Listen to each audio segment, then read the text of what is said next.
Nous allons lire la parole de Dieu dans Luc, au chapitre 1er.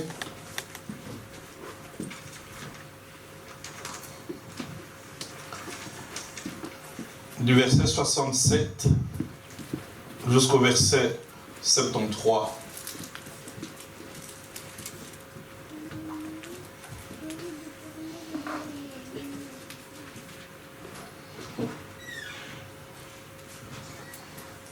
Amen. Amen. Je vais lire la parole.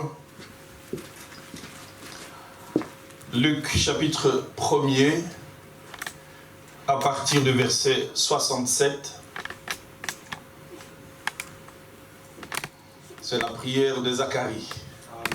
Amen. Amen. La Bible déclare, Zacharie, son père, c'est le père de qui Zacharie? Le père des gens, fut rempli du Saint-Esprit. J'espère que c'est le souhait de tout le monde aujourd'hui matin, n'est-ce pas? D'être rempli de l'Esprit. Il fut rempli du Saint-Esprit et il prophétisa en ce mot. Béni soit le Seigneur, le Dieu d'Israël. Amen.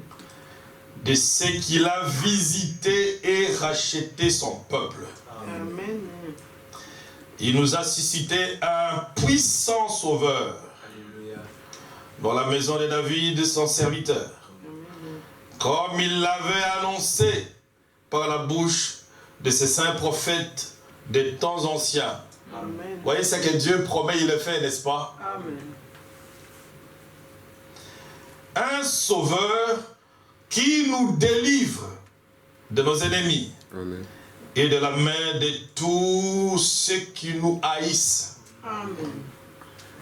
C'est ainsi qu'il manifeste sa miséricorde envers nos pères. Il se souvient de sa sainte alliance, selon le serment par lequel il avait juré à Abraham, notre père. Je continue au 74, de nous permettre, après que nous serions délivrés de la main de nos ennemis, de les servir sans crainte. Amen. 75, en marchant devant lui dans la sainteté et dans la justice, tous les jours de votre vie. Amen. Amen. Amen. Tous les jours de votre vie. Nous allons prier le Seigneur. Dieu notre Père Céleste, ce matin, oh Dieu, nous nous tenons ici dans ce poste de devoir. Te remercions pour l'énergie que tu nous as donnée ce matin. Pour ta grâce, Seigneur, jour après jour. Pour ta bonté envers nous. Pour ta bienveillance. Oh Dieu, tu as dit dans ta parole, là où 2, 3 personnes sont rassemblées à mon nom, je serai là. Amen.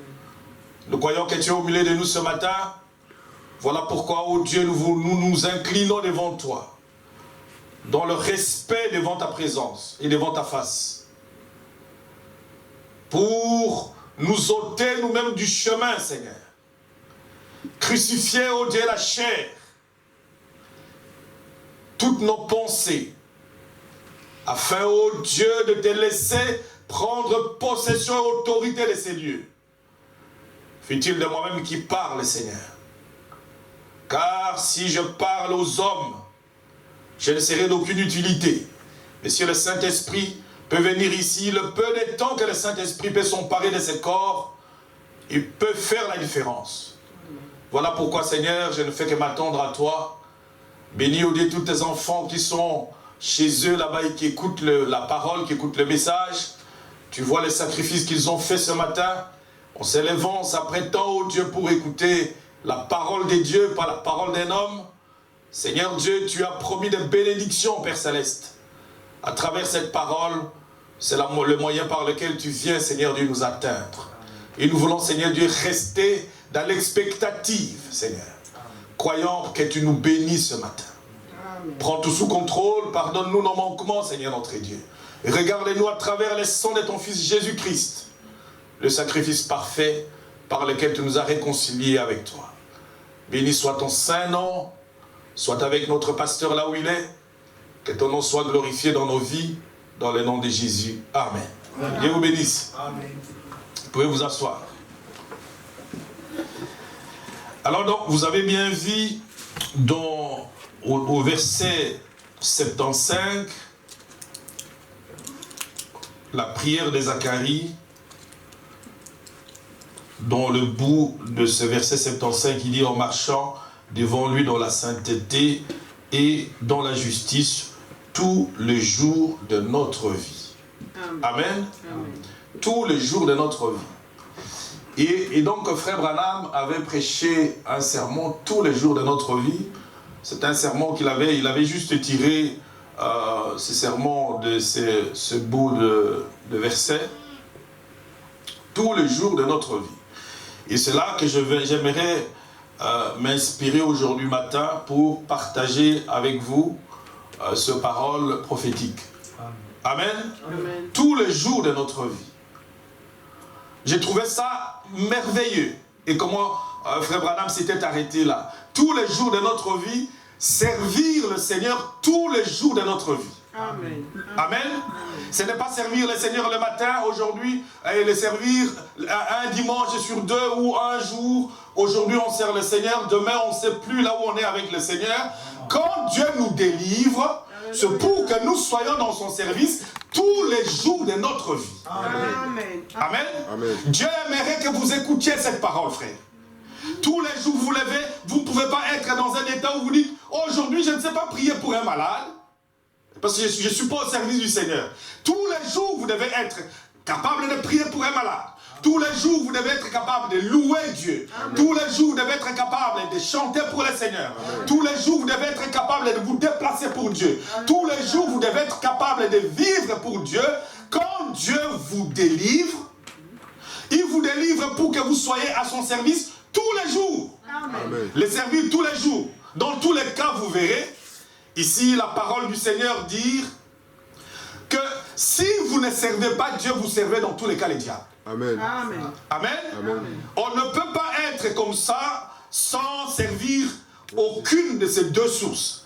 Une personne, soit elle sert Dieu, soit elle sert les diables. Amen. Amen. Amen. Écoutez ce que frère Branham dit dans ce sermon tous les jours de notre vie, prêché le 12 juin en 59. Frère Branham dit ceci au paragraphe 22. Il dit, observez-les maintenant. Nous les voyons là. Nous venons récemment de passer par une saison qu'on appelle la saison de carême. Vous savez ça, c'est une période qui précède la période des Pâques. Amen. Amen. Comme ici, nous sommes dans la période ici, nous sommes dans la saison de Pâques. La saison de Pâques, c'est une saison qui vient après celle que l'Église catholique a appelée la période de carême. Donc carême vient du mot 40. Hein? Et 40, évidemment à partir de 40, donc on observe une période de carême, une période de 40 jours, qui est une période, évidemment, que dans l'Église catholique, on nous avait enseigné que c'était une période qui était apparentée à la période pendant laquelle Jésus était tenté pendant 40 jours. Et donc, comme Jésus pendant 40 jours n'avait pas mangé, alors on fait le carême pour manger à certaines heures et ne pas manger à d'autres heures. Bon, alors le mot carême ne se retrouve même pas dans la Bible. Amen. Amen. Vous allez voir que c'est des choses évidemment que les gens inventent. Ça c'est vrai. Amen. Amen. Et vous allez voir toute l'hypocrisie qui s'associe, qui s'apparente, hein, qui accompagne évidemment tout cet ensemble de choses que les gens inventent. Faisons les choses tout simplement comme la Bible l'exige. Amen. Et si vous faites les choses comme la Bible l'exige, vous savez que vous êtes dans la volonté de Dieu. Amen. Alors, donc, une saison qu'on appelle la saison des carèmes. Il dit, oh, l'homme veut devenir très religieux pendant la saison des carèmes. Amen. Amen. Il veut devenir très religieux pendant la période des carèmes. Et vous allez voir, frère, nous tous, avant de pouvoir rencontrer la lumière du temps du soir et d'être enseignés, évidemment, qu'est-ce que nous faisons? Vous allez voir, une personne va observer une période de temps. Il va dire, pendant cette période ici, c'est la période pendant laquelle je vais m'approcher de Dieu. Et donc, je vais vivre une vie chrétienne. Donc, c'est une fille qui veut approcher Dieu, et c'est quelqu'un qui vit dans les désordres, va dire, bon, cette période-ci, ben, je n'approche pas les hommes. Ou quelque chose comme ça. Ou cette période-ci, quelqu'un qui, véritablement, a toujours été un menteur, va dire, cette période-ci, je ne vais pas mentir, parce que je veux vivre une vie consacrée, tu vois. Quelqu'un qui fume, pendant la période des carême, nous savons que dans l'église catholique, un fumeur va dire, pendant la période des carême, parce que je vais approcher Dieu pendant cette période-là, je ne fume pas. Dieu n'est pas un Dieu qu'on sert pendant certains jours, et puis après d'autres jours, vous ne les servez plus. Amen. Amen. Amen. Si vous ne devez pas fumer, c'est toute votre vie que vous ne devez pas fumer. Amen. Amen. Amen. Si vous ne devez pas vivre dans la prostitution, c'est toute votre vie que Dieu vous demande de vivre une vie consacrée. Amen. Amen. Amen. Et ça, c'était pendant une période. Donc pendant 46 jours, il va se priver des cigarettes ou n'importe quoi. Et puis il dit, je suis d'accord avec lui qu'il faille se faire des privations. C'est très bien. Pendant 46 jours, il va se priver de quelque chose. Il va, mais frère Branham dit, écoutez bien, parce que ça, c'est vraiment, vous allez découvrir la nature de l'homme. Et frère Branham dit, il va maugréer, il va maugréer et faire des histoires et souhaiter que les 40 jours filent et passent vite. Amen. Mais c'est parce qu'il l'a fait par contrainte, frère. Parce qu'il l'a fait par contrainte.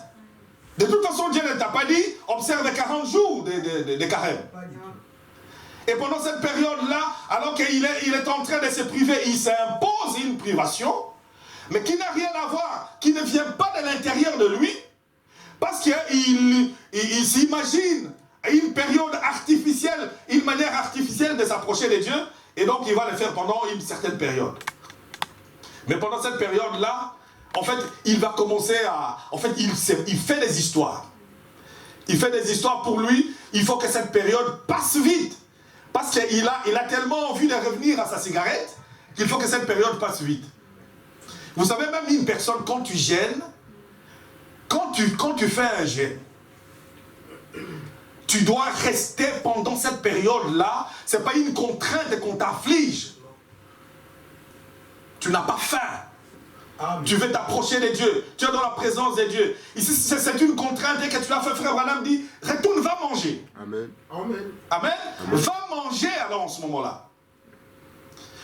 On était parti une fois, je vais vous raconter une petite histoire, on était parti une fois avec les filles prêcher dans une église là-bas à Mons.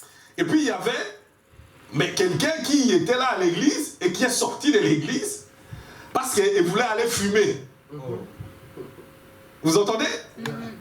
Et il veut aller fumer, et alors après il fait signe à ce monsieur qui était là, le monsieur qui l'avait invité, il montre qu'il va téléphoner. Hein? Qu'il va téléphoner, qu'elle allait téléphoner à l'extérieur.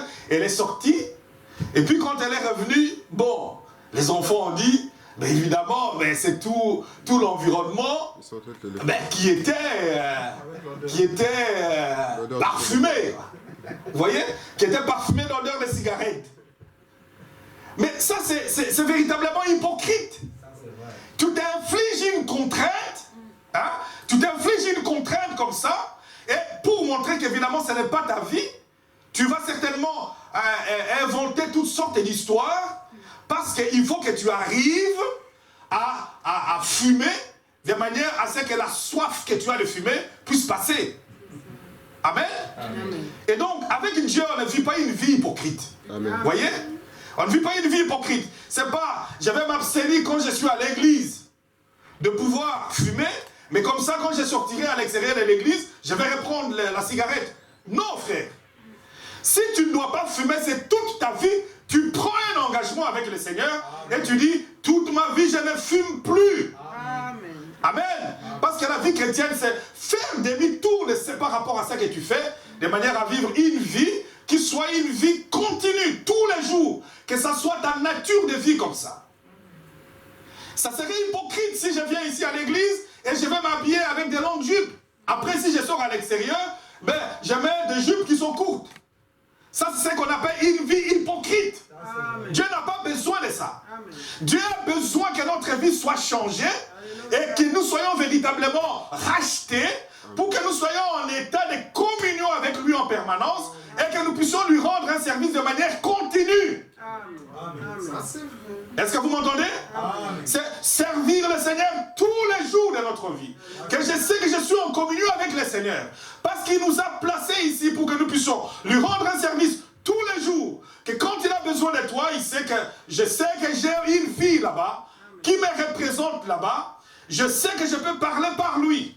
Je sais que je peux parler par elle. Je sais que j'ai quelqu'un qui est là. Si j'ai besoin, je peux mettre la main dessus et je peux l'utiliser. Amen. Amen. Être au service du Seigneur. Amen. Combien de fois par semaine? C'est tous les jours. Amen. Amen. C'est vraiment pas une prédication difficile à retenir.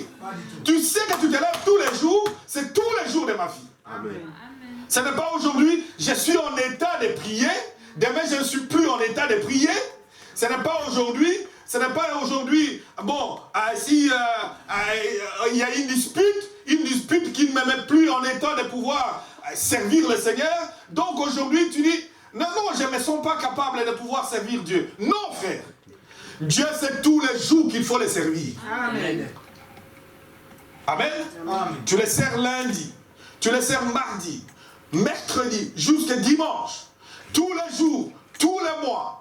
S'il y a 365 par an, c'est tous les 365 jours que nous sommes prêts à pouvoir servir le Seigneur. Amen. Et vous allez voir que c'est un problème de délivrance. Alléluia. Parce que Dieu avait dit, selon la lecture que nous venons de lire ici, il a dit que quand je vais vous délivrer, quand vous serez délivrés, que vous serez libres, vous serez libre pour servir Dieu tous les jours de votre vie. Amen. Vous allez voir une personne qui est encore dans la servitude, dans les chaînes. C'est une personne qui aura toujours des hauts et des bas, des hauts et des bas. Aujourd'hui, on sert le Seigneur, demain, on n'est plus en ordre avec le Seigneur, après-demain. Non, frère, il faut que nous puissions alors en ce moment-là regarder, reconsidérer notre expérience. Et dire que notre expérience n'est pas l'expérience que Dieu cherche. Amen. L'expérience que Dieu a besoin de notre part, c'est d'une personne qui est en permanence dans la présence de Dieu, avec le Saint-Esprit sur lui. Alléluia. Ou sur elle. Amen. Amen. Et donc, Frère Branham dit, pendant 46 jours, il va se priver de quelque chose. Il va maugréer et faire des histoires. Et souhaiter que les 40 jours filent et passent vite. Et cela pendant 46 jours. Il veut que ça se termine. Vous voyez? Il veut que ça se termine. Car, il dit, il en a marre. Vous savez que quand on sert le Seigneur, on n'en a pas marre, frère. Amen. On est content que le Seigneur nous mette en service. Amen. Et on est content partout là où on peut aller. Frère, être content de servir le Seigneur. Et le faire avec joie. Amen. Avec bonheur. Amen. Mais ce n'est pas, j'ai fait un service, mais j'en ai marre vraiment que ça se termine. Il faut que ça se termine vite. Vous savez, c'est la même chose. Vous pouvez vous retrouver, vous écoutez la parole de Dieu, vous êtes là assis à écouter la parole de Dieu. Frère, si au bout d'une demi-heure, une heure, mais là, ça devient une contrainte, une punition que vous êtes assis, vous avez un problème avec Dieu. Amen. Amen. Amen. Il y a un problème avec votre expérience. Il faut que vous arriviez à un niveau où quand la parole de Dieu est prêchée, évidemment, votre âme a soif d'écouter la parole. Amen. Votre âme a soif d'écouter la parole. Et quand vous écoutez la parole, vous vous levez, vous chantez. Quand on chante, évidemment, on est toujours là en train de chanter pour le Seigneur. On a envie de le faire. Amen. Parce qu'on se sent bien quand on le fait. Amen. Amen. Amen. Ça, c'est une personne qui est délivrée. Frère Madame, s'est privé de fumer ou de boire, de faire quelque chose d'autre qu'il a sacrifié. Il dit c'est le carême. Il ne peut pas réussir s'il ne devient pas hypocrite vis-à-vis de son église. Vous comprenez? Écoutez ça très bien, frère. En fait, une personne qui fait cela, c'est une personne qui, même vis-à-vis de son église, sera hypocrite.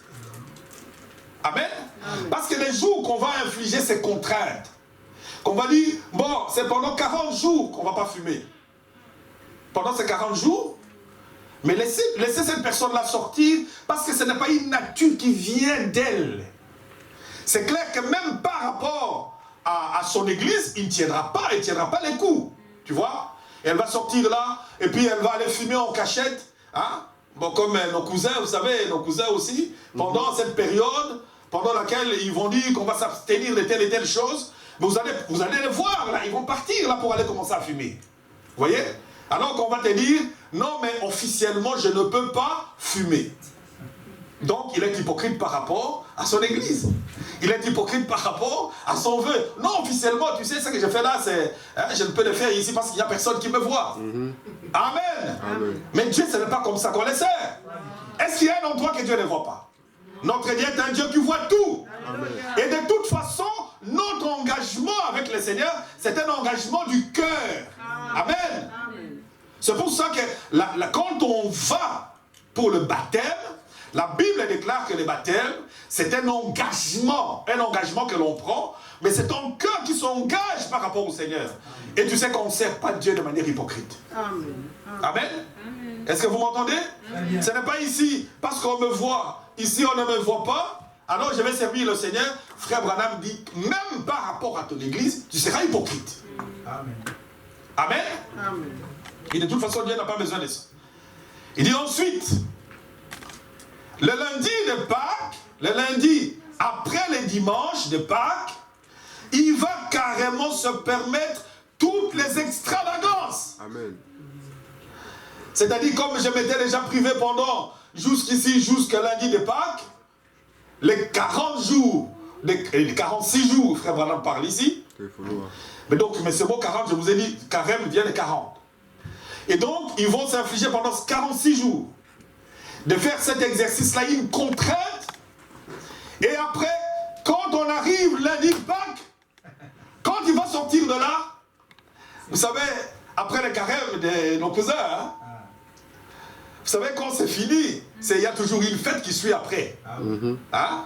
Toujours une fête qui suit après. C'est vraiment une période là de récupération où tout ce qu'on s'était privé, on va trouver une occasion pour récupérer tout ce qu'on s'est privé. C'est comme si on regrettait quelque part, mais pourquoi on l'avait fait, quoi. Hein? Pourquoi on l'avait fait un peu quelque part. Vous voyez? Mais avec le Seigneur, il n'y a rien à regretter. Vous devez tout simplement avoir la joie de servir le Seigneur en toute liberté avec Dieu. Vous voyez? On ne peut pas être un chrétien aujourd'hui, demain on ne sait plus. Hein? On ne sert pas Dieu par contrainte. Amen. Ça doit être une liberté et il faut servir le Seigneur avec joie, une joie immense. Et si vous n'êtes pas délivré, frère, quoi que l'on dise, ça sera, je vous dis, même par rapport à l'église, vous serez des hypocrites. Vous m'entendez? Même par rapport à l'église, vous serez des hypocrites. Imaginez-vous ici, frère, que quelqu'un qui fait un service ici, s'il fait un service ici, on lui demande de venir faire le service, et que la personne n'a pas envie de faire le service par contrainte, frère. Amen. Il fera le service par contrainte parce qu'il faut que les gens disent, frère, mais nous devons être les premiers quand on dit, il y a un service. Alléluia. Parce que nous devons être là pour servir Dieu combien de jours? Tous les jours. Tous les jours de notre vie. Amen. On doit être les premiers, on court et on va. Et tu sais que tu peux sentir, quand tu peux demander un service, tu peux sentir que ça c'est là, tu essaies d'arracher, mais la personne n'y est pas du tout. Amen. Mais sachez que ça c'est un problème qui va avec la délivrance. Parce qu'ici, on ne vient pas servir un homme. Amen. On ne vient pas ici servir le pasteur Salem. On ne vient pas ici servir le frère André. On ne vient pas servir le frère Béni. Nous venons ici pour le service divin. Mais Dieu nous a délivrés pour que nous puissions le servir tous les jours de notre vie. Amen. Est-ce que vous m'entendez? Amen. Ça, c'est William Branham. C'est la Bible qui vous dit ça. Amen. Amen. Et ça, il dit, mais ça, il faut attendre quand les gens seront délivrés. Et là, vous n'aurez plus est-ce qu'il faut payer la dîme? Mais c'est une contrainte. Est-ce qu'il faut payer les loyers? C'est une contrainte. Ici, tout ce qu'il faut faire pour le Seigneur est une charge et une contrainte. Et c'est lourd, frère.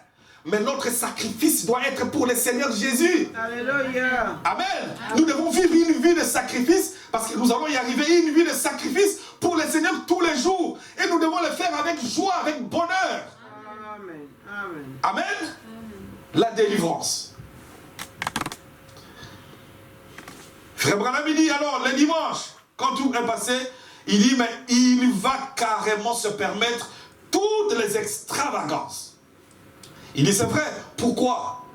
C'est la nature qui est en lui. Vous entendez ça? C'est la nature qui est dans l'homme, cette personne-là. C'est sa nature. Et avec ça, frère, ne jouons pas à l'hypocrite. Quand il sent que quand il faut servir le Seigneur, il faut toujours pousser. Tu sais qu'il y a quelque chose qui ne va pas. Amen. Que tu as besoin d'être délié, détaché. Tu vois? Comme je vous donne toujours l'exemple, quand le Seigneur a dit, pour pouvoir se servir de cet anneau, il a dit, allez d'abord détacher l'anneau. Et détacher l'anneau et amenez-moi l'anneau ici pour que je puisse monter dessus. Et que cet anneau-là deviendra un anneau pour le service. Amen. Mais ce n'est pas quand il y a des chaînes, il faut qu'une personne cherche Dieu, parce que tous les moyens de délivrance sont là. Sont énumérés dans la parole de Dieu. Vous voyez? Et nous devons être des gens et des hommes et des femmes qui doivent le faire avec beaucoup de bonheur et beaucoup de joie. Amen? Et beaucoup de liberté. Alors, il dit c'est la nature qui est en lui, dans cette personne-là. Amen? Amen. Il va se procurer un carton plein de paquets de cigarettes. Et il faudra vraiment que minuit sonne pour qu'il puisse sauter et se saisir d'une cigarette. Frère, mais il y a quand même un problème. Il y a quand même un problème. Vous savez, il y a des choses obscènes sur lesquelles un enfant de Dieu doit s'abstenir de tout ce qui est obscène. C'est que Dieu n'aime pas. Et ça ne doit pas... Oh non, ici je suis pendant la période pendant laquelle je vais me rapprocher de Dieu. Non, je ne vais pas regarder les films obscènes. Je ne peux pas faire ça. Et puis après, et cette période est finie, je saute. Il y a quelque chose qui ne va pas. Amen. Est-ce que vous m'entendez? Il y a quelque chose alors qui ne va pas. La consécration d'un enfant de Dieu, c'est tous les jours de ta vie. Amen. Amen. Amen. C'est tous les jours de ta vie.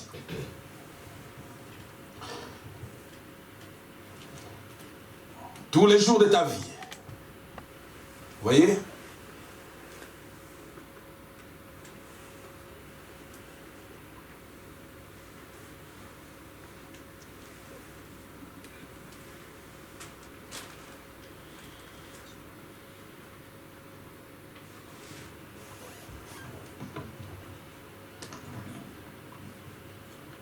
Et Frère Branham dit,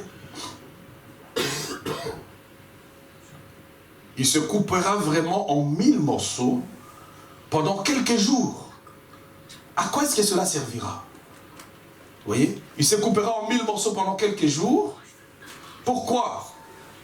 Il y accorde vraiment une grande importance. Je serai d'accord avec lui pendant 46 jours. Mais après 46 jours, il va se retirer de moi. Vous voyez? En fait, c'est ce que l'homme confesse lui-même en faisant cela. Vous voyez? Au paragraphe 23, Frère Branham dit, je crois que la vie chrétienne est un sacrifice continuel. Amen. Amen. Est-ce que vous m'entendez? Amen. La vie chrétienne est un sacrifice continuel. C'est continuel. C'est lui qui vient à moi, qu'il renonce à lui-même, journellement. C'est-à-dire chaque jour. Amen. Non pas pendant 46 jours, mais chaque jour. Amen. Nous pouvons les lire dans Luc 9. Prenez avec moi Luc 9. Luc chapitre 9. Au verset 23. La Bible dit, puis il dit à tous,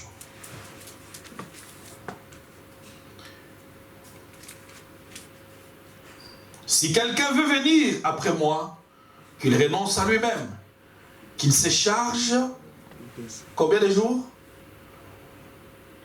Est-ce que vous y êtes? Ce n'est pas mis au tableau. Luc 9, combien? Luc 9, 23. Mets-les au tableau comme ça, on va tous lire. Commençons par le 22, parce que le Seigneur va parler de sa propre mort avant. J'aimerais ici, aujourd'hui, en fait, juste faire le lien entre la mort du Seigneur Jésus-Christ et notre propre sacrifice. Amen. Amen. Jésus va lui-même dire au verset 22, il ajouta qu'il fallait que le Fils de l'homme souffre beaucoup, qu'il soit rejeté par les anciens, par les principaux sacrificateurs et par les scribes, et qu'il soit mis à mort et qu'il ressuscite le 3e jour. Il parle de son sacrifice. Amen. Amen. Et après qu'il finit de parler de son sacrifice, vous croyez que le Seigneur va se limiter à ça? Non. Parce que, évidemment, quand nous disons que quand Jésus est mort, nous sommes morts avec lui, évidemment, nous partageons la douleur de ce qu'il avait subi. Amen. Le sacrifice qu'il avait enduré, en fait, ce qu'il a fait, c'est ce que nous devons faire aussi. Amen. Amen. Et qu'est-ce qu'il dit? Puis, il dit à tous, si quelqu'un veut venir après moi, qu'il renonce à lui-même et qu'il se charge chaque jour de sa croix. Et qu'il me suive. Car celui qui voudra sauver sa vie, la perdra. Mais celui qui perdra sa vie à cause de moi, la sauvera. Amen. Amen. Donc c'est tous les jours que nous devons porter la croix du Seigneur Jésus-Christ. Amen. Amen. Notre croix, nous devons nous la charger tous les jours. C'est tous les jours que nous devons le faire, frère. Ce que j'aimerais vous dire, c'est aussi simple. La phrase est tout simple. Quand vous serez libérés, c'est pour que vous soyez mis en service tous les jours. Et frère Branham dit, et vous allez voir, quand on suit les 3 pas de la grâce, hein, la justification, la sanctification et le baptême du Saint-Esprit, tu es sanctifié, tu es mis à part pour les services, et ce n'est pas pour les services aujourd'hui, et puis après je ne suis plus disponible, après-demain je ne suis plus disponible. Non, frère. Je ne dis pas qu'on ne peut pas travailler, on peut aller travailler, mais tu sais que même là où tu travailles, tu dois être au service de Dieu. Amen. Amen. Amen. Amen. Que tu sois. Et c'est pour ça que frère Branham, quand il donne des exemples qui sont même un peu ce qu'on pourrait considérer de farfelu, même quand tu es un clochard, sois-en un meilleur. Ça veut dire qu'en fait, la vie chrétienne, tu dois la vivre partout là où tu es. Amen. Amen. Tu es au travail, tu vis toujours comme un chrétien. Tu es étudiant, tu vis toujours comme un chrétien. Là où tu es toujours comme un chrétien. Amen. Tu es toujours au service de Dieu, tous les jours, à toute heure, à chaque minute. Amen. Amen. Amen. Et que cela ne doit pas se faire par contrainte. Amen. Je reviens ici dans la prédication. Oh, frère Branham dit, donc au verset, au paragraphe 23, il dit, je crois que la vie chrétienne est un sacrifice continuel. C'est lui qui vient à moi, qui lui renonce à lui-même journellement, donc chaque jour, non pas pendant 46 jours, mais chaque jour, il prend sa croix et me suit. A dit Jésus, non pas juste les 46 jours, mais chaque jour. La vie chrétienne est un carême continuel. Amen. Amen. Amen. Amen. C'est un carême continuel. Oh, comme les chrétiens aiment faire cela. Est-ce que vous m'entendez? Frère Branham, il dit, oh, comme les chrétiens aiment faire cela. Celui qui n'aime pas le faire, en fait, il n'est pas encore devenu un chrétien. Amen. Vous m'entendez? Amen. Il dit, oh, comme les chrétiens aiment faire cela. Il ne le fait pas à contre-cœur. Vous voyez? Les chrétiens ne le font pas à contre-cœur. Il le fait avec un sentiment d'amour pour Dieu. Amen. Amen. Amen. Amen. Amen. Parce que vous allez voir, en fait, quand Dieu nous a délivrés, l'histoire entre l'homme et Dieu, un chrétien et Dieu, c'est une histoire totalement d'amour. Amen. Amen. C'est une histoire d'amour. Dieu l'a fait par amour. Nous le faisons les services aussi par amour. Vous voyez? Dieu l'a fait par amour. Quand l'homme aura compris l'amour de Jésus, et ce que Jésus a fait par amour pour l'humanité, alors tous les services qu'il le fera pour le Seigneur, c'est véritablement une histoire d'amour.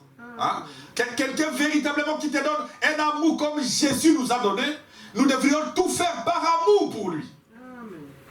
Vous voyez? Il est heureux de pouvoir le faire. Vous m'entendez? Il le fait avec un sentiment d'amour pour Dieu. Il est heureux de pouvoir le faire. Ça fait de la joie de servir le Seigneur Jésus-Christ. Amen. Amen. Amen. Amen. Est-ce que ça vous fait de la joie de servir le Seigneur? Amen. Alléluia. Hein? Ça ne vous fait pas de la joie de servir le Seigneur? Tous les jours, frère, ça doit nous faire de la joie de servir le Seigneur.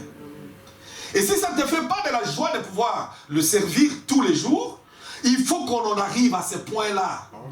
Ça veut dire qu'un chrétien doit en arriver à ce point-là, où quand il fait pas des choses, on va aller prier, on va s'asseoir pour prier. C'est une contrainte.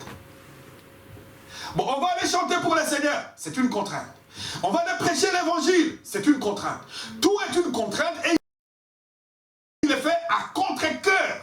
C'est-à-dire, je le fais malgré moi. Le jour que je sentirai que je dois faire les choses malgré moi, il faut que j'aille à genoux devant le Seigneur. Et que je lui dise, frère, Seigneur, il y a quelque chose qui ne va pas avec moi. Amen. C'est un bonheur. Hein? C'est un bonheur. C'est un privilège. Vous savez que c'est un privilège que de pouvoir même nettoyer ici à l'église. Amen. Amen. Amen. Amen. Un privilège de pouvoir le faire. Un privilège de faire tout ce que nous faisons pour le Seigneur. C'est un privilège de pouvoir le faire. Amen. Et puis dans tous les cas, si vous ne le faites pas pour le Seigneur, vous servirez le diable. Soit qu'on sert le Seigneur, soit qu'on sert le diable. Et tout ce que nous faisons pour le Seigneur, Dieu n'oublie aucun des bienfaits que vous faites pour lui. Amen. Amen. Amen, amen. Amen. Ça fait de la joie de consentir un sacrifice. Ça fait de la joie d'adorer le Seigneur. Ça fait de la joie d'être traité de fanatique pour le royaume. Amen. Que les gens vous traitent de tout ce que les gens, de tout ce qu'on veut. Vous ne devez pas vous retirer. Vous savez, il y a à un certain moment, quand tu dois souffrir pour le Seigneur, tu dois souffrir de certaines choses injustement. C'est un bonheur pour un enfant de Dieu. Amen. Tu vois, il a de la joie. Parce qu'il sait justement qu'il n'a rien fait, comme la Bible dit. Il ne faut pas souffrir comme un malfaiteur. Parce que si tu fais des choses qui ne sont pas bien, et que tu payes pour ça, la Bible dit, ça ce n'est pas bien. Amen. Amen. Parce que là, tu as fait, tu payes pour ça. Mais quand tu n'as rien fait là, et que les gens viennent, ils te jettent des pierres, tu n'as rien fait. Alors en ce moment-là, tu dois t'estimer être une personne heureuse. Merci, Seigneur. Amen. Ça fait de la joie d'être traité des fanatiques du royaume. Ça fait de la joie de prendre position pour ce qui est juste et quitter ce qui est faux. Amen. Amen. Est-ce que vous pouvez éprouver de la joie de faire ça? Vous voyez? Une jeune fille, quand tu sais que tu dois prendre position pour ce qui est juste, si on te dit, habille-toi décemment, mais tu vas t'habiller décemment. Amen. Tu sais que là, tu prends position pour ce qui est juste. Et quand tu prends position pour ce qui est juste, évidemment, tout ce qui est faux, tu mets cela de côté. Qu'il y ait l'opposition par rapport à ça. Qu'il y ait quoi qui arrive par rapport à ça. C'est comme si vous êtes des enfants de Dieu. Imaginez-vous que vous êtes devant un problème pour lequel vous devez prendre position et vous devez jouir de votre influence. Et vous prenez une position qui n'est pas une position d'enfant de Dieu. Et vous savez que ça que vous faites au fond de vous-même, vous savez que Dieu n'est pas content de la position que vous faites, que vous prenez. Mais vous le faites parce que vous voulez faire plaisir à quelqu'un. Vous êtes malheureux. Amen. Amen. Vous devez prendre position pour ce qui est juste. Parce que quand vous prenez position pour ce qui est juste, Dieu est avec vous dans tous les cas. Amen. Amen. Vous voyez? Ça fait de la joie de prendre position pour ce qui est juste et de quitter ce qui est faux. Ça fait de la joie de le louer. Amen. Ça fait de la joie de les louer. Et quand on doit les louer, on est lourd, on n'est pas dans la louange, on n'est pas là-dedans, il y a quelque chose qui ne va pas. Non, frère. Il faut quand le frère il dit, venez louer le Seigneur, alors venez louer-le avec joie. Mais il y a même quelqu'un qui va chanter, venez louer-le avec joie. Venez louer avec joie. Amen, amen, amen. Mais frère, non. S'il faut le louer avec joie, vous savez qu'évidemment, votre attitude témoigne que vous êtes vous-même un hypocrite par rapport à ce que vous chantez. Ou soit vous chantez, vous n'écoutez pas ce que vous chantez. Hein? Hein? Venez louer-le avec joie. Venez louer avec joie. En fait, ça veut dire que, mais qu'il termine ces affaires-là et qu'il me laisse tranquille. Quoi. Vous voyez? Et que je puisse m'occuper d'autre chose. Mais nous avons besoin d'être complètement libres. De manière à ce que lorsque nous devons entrer dans la louange, mais nous entrons là, évidemment, avec joie. Et nous louons le Seigneur. Ça fait de la joie de s'abstenir des choses du monde. Vous voyez? S'abstenir des choses du monde. Ça fait de la joie. Vous savez, ça c'est pour les aigles. Quand tu dois s'abstenir des choses, un enfant de Dieu, un chrétien qui est délivré, quand tu dois s'abstenir, il doit s'abstenir de maquillage, il doit s'abstenir de jupes courtes. Vous croyez qu'en fait pour lui c'est une contrainte? Mais non, c'est sa vie. Amen. S'il doit s'abstenir de films obscènes, s'il doit s'abstenir d'aller à certains endroits, il doit s'abstenir de l'alcool, tout cela, ce sont des choses qui ne lui disent rien. Parce que sa vie, c'est une vie comme ça. Il doit s'abstenir de dire des mensonges, il doit s'abstenir évidemment de commettre l'impudicité. Toutes ces choses-là deviennent une joie pour un enfant de Dieu qui est délivré, qui est libre. Amen. Amen. Un frère, tu ne vas pas être un frère quand tu es au milieu des frères, et quand tu quittes le frère, tu n'es plus un frère. Tu es au milieu des païens, tu deviens un païen. Tu es une sœur pendant que tu es avec les sœurs, quand tu viens à l'église, tu es une sœur, et quand tu n'es pas au milieu des sœurs, tu es un païen ou une païenne. Il y a quelque chose qui ne va pas. Nous devons servir Dieu tous les jours de notre vie. Amen. Vous m'entendez? C'est servir Dieu tous les jours de notre vie. C'est-à-dire que tu dois te voir, est-ce que je suis en position de service tous les jours de ma vie. Et si tu vois qu'il y a quelque chose, parce que nous savons ce qui place les obstacles entre les hommes et Dieu, mais c'est le péché. Disons-le, frère. Quand une personne a vécu une vie qui n'est pas une vie digne, il sait qu'évidemment, il ne peut pas venir dans la présence de Dieu parce que ça c'est Dieu n'aime pas ça. Mais Jésus-Christ est venu nous délivrer de tout ça. Amen. Jésus-Christ est venu nous mettre en liberté. Comme j'entendais un prédicateur qui prêchait, qui disait, je ne peux pas comprendre, il dit, mais une personne qui a étudié, qui a beaucoup étudié, qui a des diplômes de docteurs, et il va aller se pointer derrière un arbre pour attendre une jeune fille de 17 ans. Il dit, c'est un signe de bassesse. Il y a quelque chose qui ne va pas, vous voyez? C'est un esclave. C'est un esclave du monde. Mais Dieu nous délivre de cette forme d'esclavage, afin que nous soyons libres. Mais quand nous sommes libres, c'est pour devenir des esclaves du Seigneur. Amen. Amen. Amen. Pour être au service du Seigneur. Vous allez voir ce que Frère Branham dit ici. Vous voyez? Un carême, Frère Branham dit un carême, il dit ça fait de la joie de le louer. Ça fait de la joie de s'abstenir des choses du monde. Ce qui se trouve dans le cœur, c'est un carême parfait. Amen. Un carême tout le temps. L'Esprit de Christ entre en vous et change vos désirs. Amen. Amen. Amen. Que l'Esprit de Christ entre en vous et change vos désirs. Vous voyez? Au paragraphe 27, vous voyez? Mais avant de revenir à ceci, si je reviens un petit peu dans ce que nous avons lu au départ, vous allez voir, reprenons encore un peu Luc, chapitre 1er.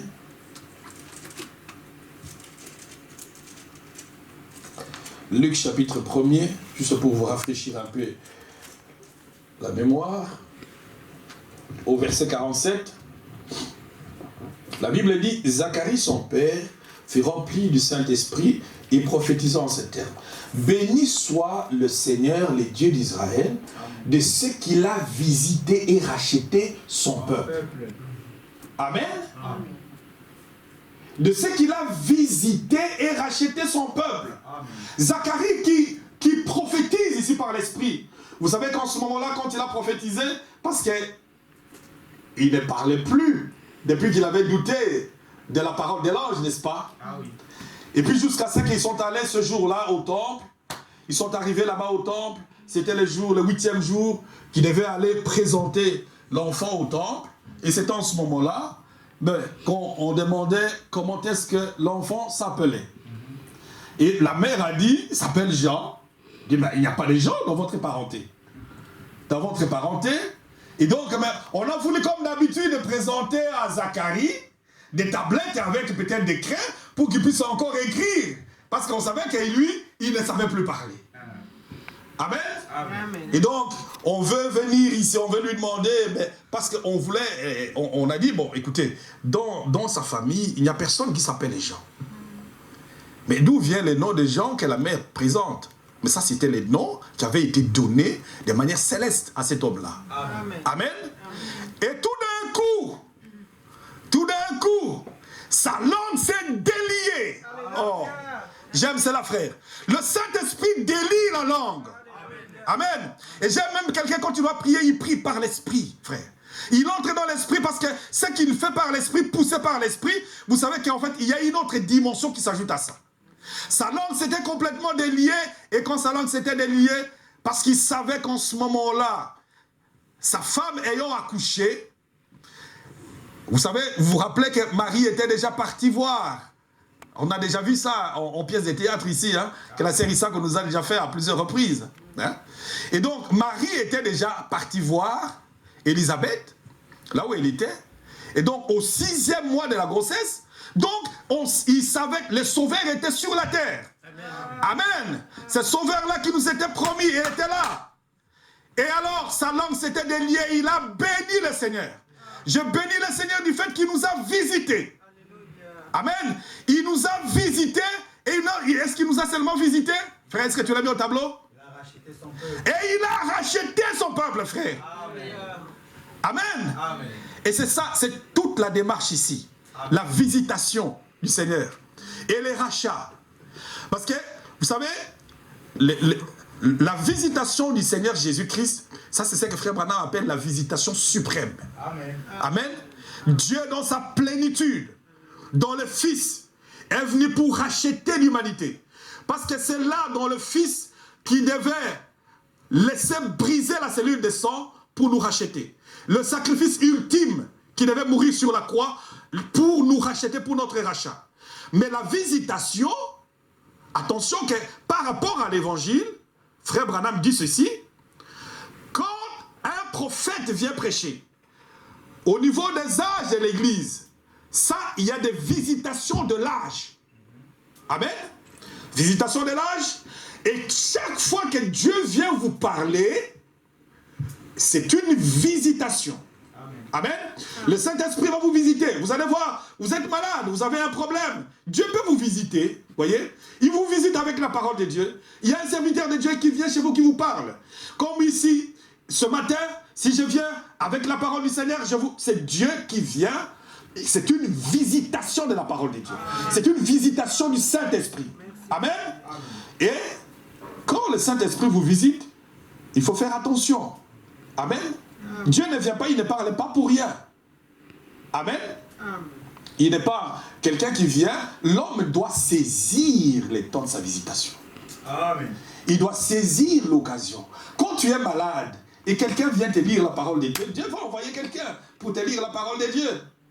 Un jour, je me souviens de l'histoire que mon épouse me disait de ce monsieur qui était dans le bateau avec un capitaine, je ne sais pas si c'est un capitaine qui était malade dans le bateau. Là, et après, il devait mourir. Jusqu'à ce qu'évidemment, il a demandé, est-ce qu'il y a quelqu'un, parce qu'on lui avait toujours lu la Bible, est-ce qu'il y a quelqu'un qui a la Bible ici? Oui. Alors, on ouvre la Bible dans Ésaïe 53. Hein? Par ses maîtrissures, nous avons été guéris. Mes frères, mais c'est Dieu qui te visite avec ça. Et il lui a dit, fiston, relis-moi ça encore. Amen. Par ses meurtrissures, nous avons été guéris. Par ses meurtrissures, nous avons été guéris. Quand Dieu te parle, c'est la parole de Dieu. Amen. Amen. Amen. Et donc, Dieu nous a visités par son Fils.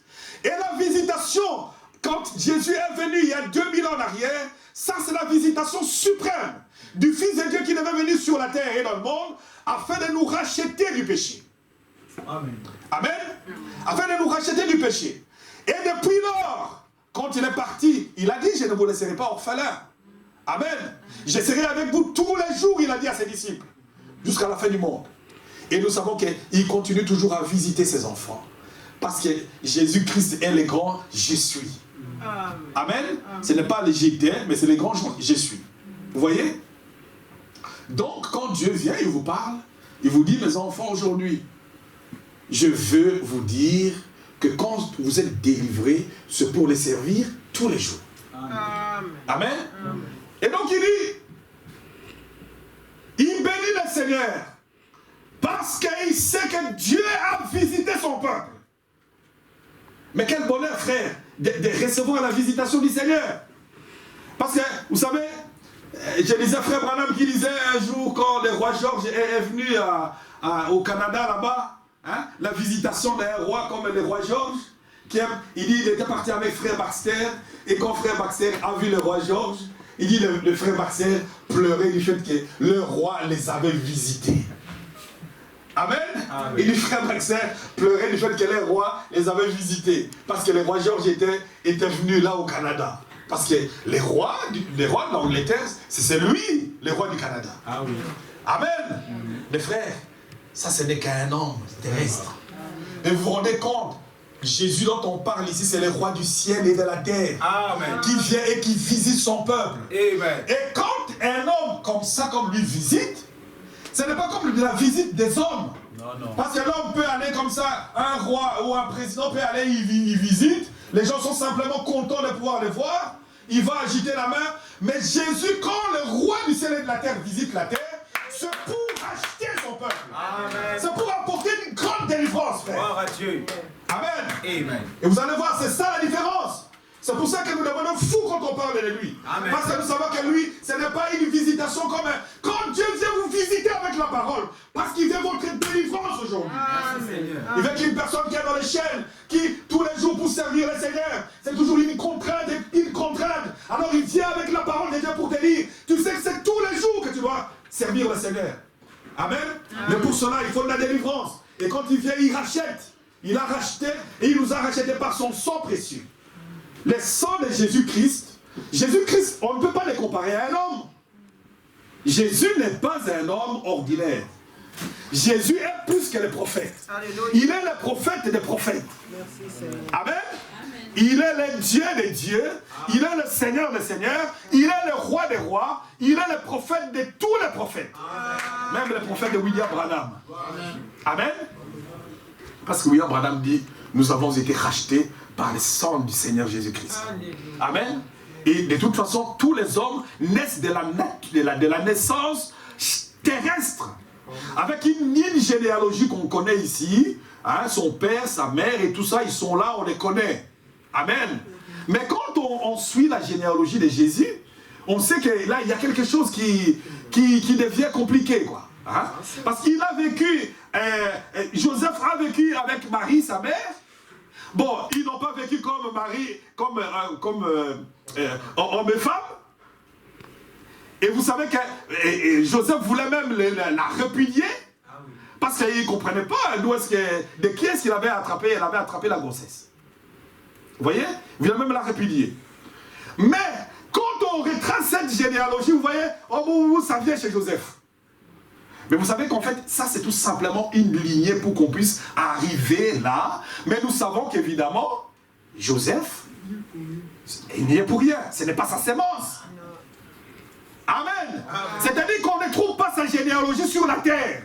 On ne peut pas remonter et dire, le père, son père, c'est lui qui l'a mis au monde, c'est ici. Car la Bible déclare que Marie a été rendue enceinte par la vertu du Saint-Esprit. La cellule du sang qui est entrée dans le sang de Marie, dans le sein de Marie, c'est Dieu lui-même qui a formé une nouvelle cellule de sang. C'est de la nouvelle création, et cette création est venue sur la terre pour nous racheter. Amen. C'est pour notre rachat. Et pourquoi? C'est tout à fait l'histoire de la rédemption. Je vais vous raconter une petite histoire ici par rapport à la rédemption. Le rachat par Dieu Tout-Puissant. Il en avait donné les types dans la Bible. Et nous devons être fiers. Un roi qui nous visite, il vient pour nous racheter, frère. Amen. Vous savez, il y a certaines personnes, prenez tout simplement certaines, même des gens que vous connaissez, même des gens avec qui vous avez été à l'école, qu'ils deviennent aujourd'hui même un président de la République. Si vous êtes rien, tu peux passer là à côté, il ne regarde même pas. Hein? Il ne regarde même pas. Il ne regarde même pas et il a autre chose à faire. Mais un roi qui s'occupe de ce sujet, un roi rempli d'amour, qui s'occupe de ces sujets. Il est venu sur la terre pour nous racheter. Béni soit le Dieu d'Israël, le Seigneur, parce qu'il nous visite. Et quand il visite, il vient nous racheter. Et ça, il y a une autre relation entre notre Dieu et nous, parce qu'il ne vient pas sur la terre que pour faire du théâtre. Amen. Et donc, regardez ce qui avait été dit dans la Bible, dans Lévitique 25. Lévitique chapitre 25.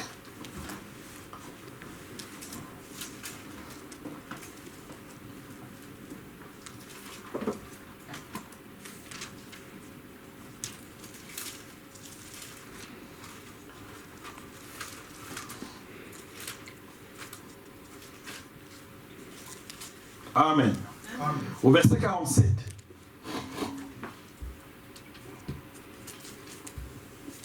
La Bible dit, si un étranger, si celui qui demeure chez vous devient riche et que ton frère devienne pauvre près de lui et se vendait à l'étranger qui demeure chez toi ou à quelqu'un de la famille de l'étranger, il y aura pour lui les droits de rachat. Amen.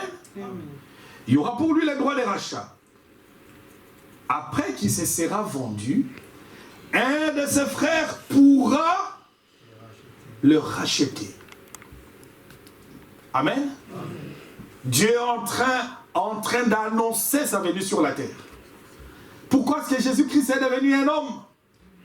Pourquoi Dieu est devenu un homme sur la terre? Amen. Il y a une loi, une vieille loi qui était là dans la Bible. Il dit, si un homme devenait pauvre et qu'il se vendait à un étranger qui vient dans le pays, nous savons que l'homme s'est vendu lui-même au péché. Amen. L'homme s'est vendu à cet étranger. La terre était une propriété que Dieu avait donnée à son fils. Hein? À son fils Adam. Et c'était l'héritage des hommes. Car la Bible déclare même que nous allons hériter cette terre. C'est la propriété des enfants de Dieu.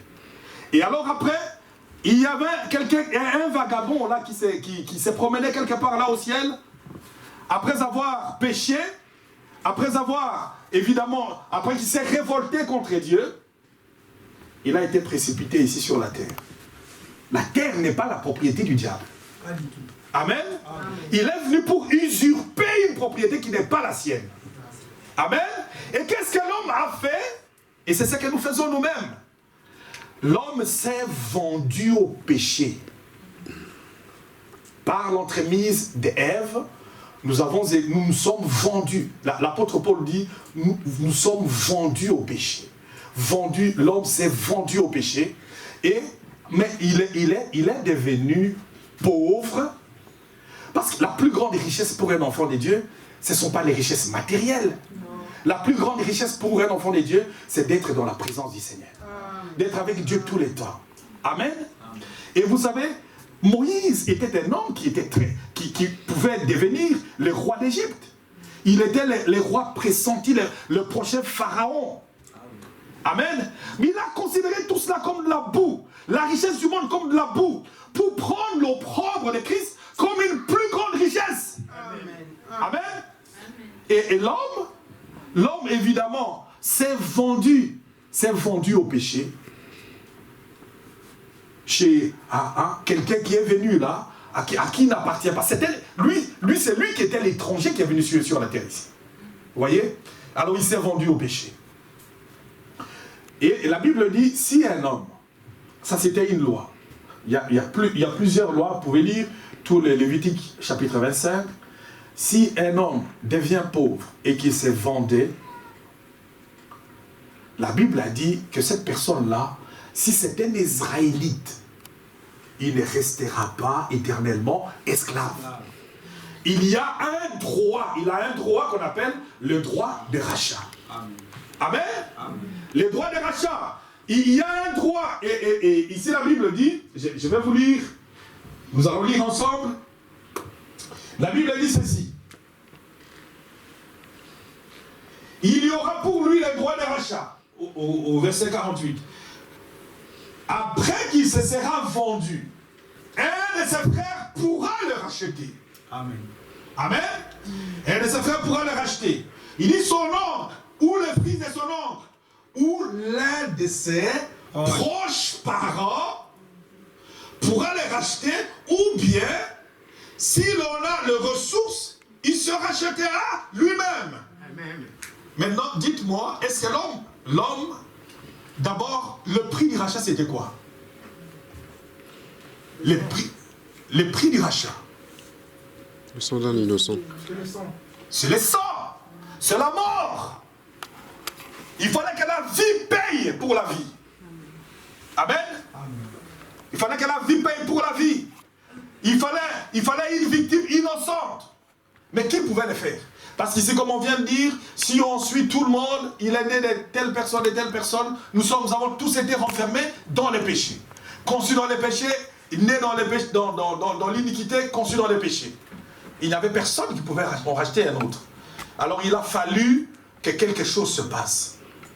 Mais Dieu avait dit, si c'est un Israélite, il a les droits du rachat. Il ne peut pas rester éternellement esclave.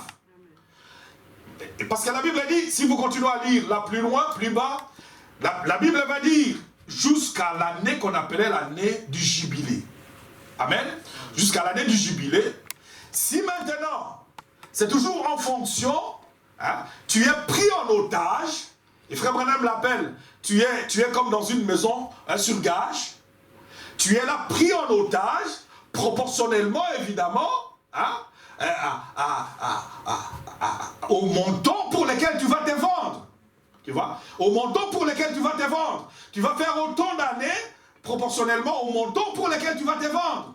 Au prix pour lequel tu vas valoir. Et si tu as les moyens de pouvoir te le racheter, évidemment tu vas apporter les prix et tu vas le payer. Mais si tu n'as pas les moyens, alors il y a deux choses, il y a plusieurs choses. Si un frère à toi a les moyens, il peut te racheter. Amen. Amen. Si un proche parent à toi a les moyens, il peut te racheter. Vous voyez?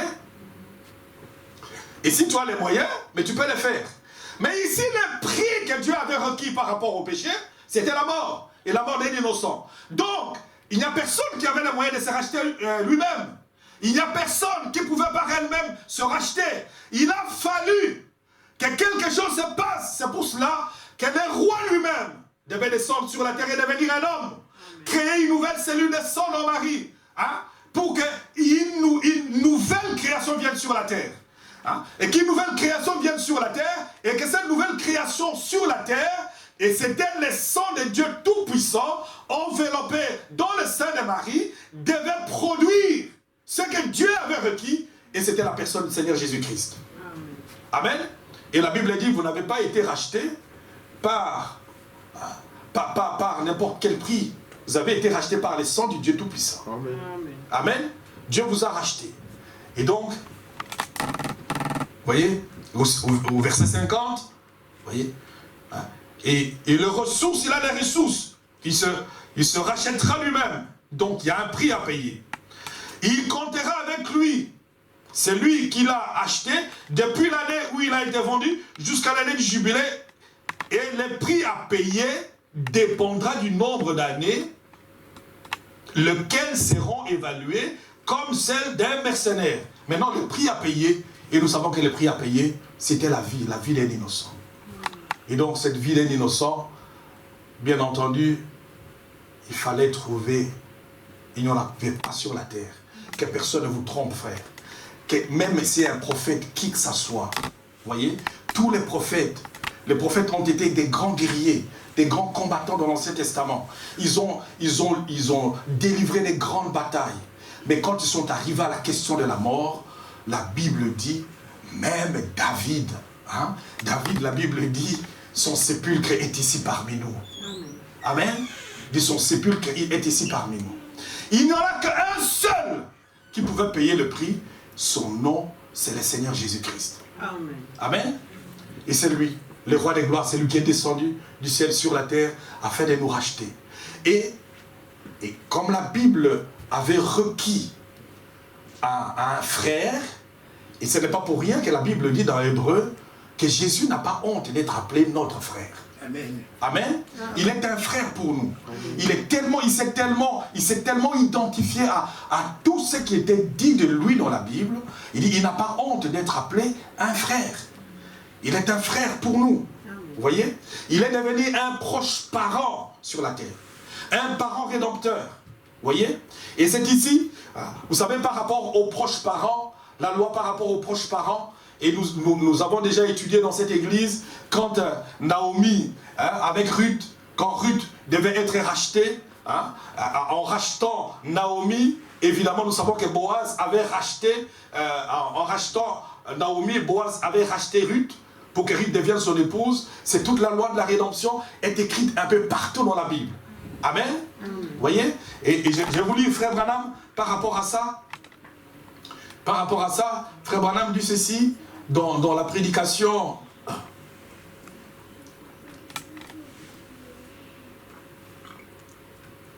de la divinité de Jésus-Christ.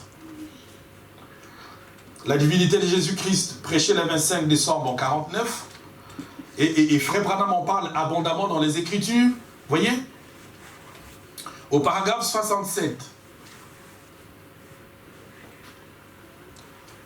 Frère Branham dit, maintenant Boaz, en vue de rachat, pour racheter l'héritage perdu de Naomi, qui représentait la condition rétrograde d'Israël. Amen. Moab devait donc sortir.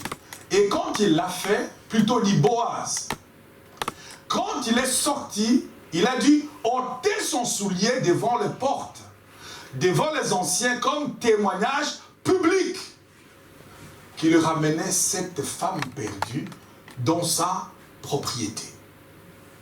Amen.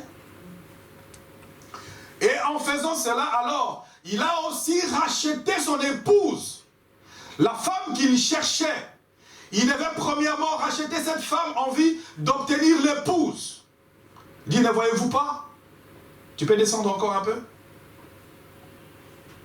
Voyez? Et frère Branham dit, et c'est la même chose que fit Christ. Il a rendu un témoignage public aux portes de Jérusalem lorsqu'il fut battu, frappé, affligé et conduit au calvaire, à Mont Golgotha. Il baigna la colline de son propre sang comme témoignage public qu'il avait racheté toute la propriété déchue depuis là. Au commencement, il avait racheté son peuple de la malédiction du péché et de l'emprise de l'enfer. Amen. Amen. Est-ce que nous sommes ensemble? Amen. Donc, Jésus-Christ vous a déjà racheté, frère. Nous sommes rachetés ici. Et ce n'est pas étonnant que quand l'enfant était encore là, même qu'il n'était pas encore né, le Saint-Esprit est tombé sur cet homme. Et il a prophétisé. Bénissons le Seigneur pour la visitation et du fait qu'il avait racheté son peuple.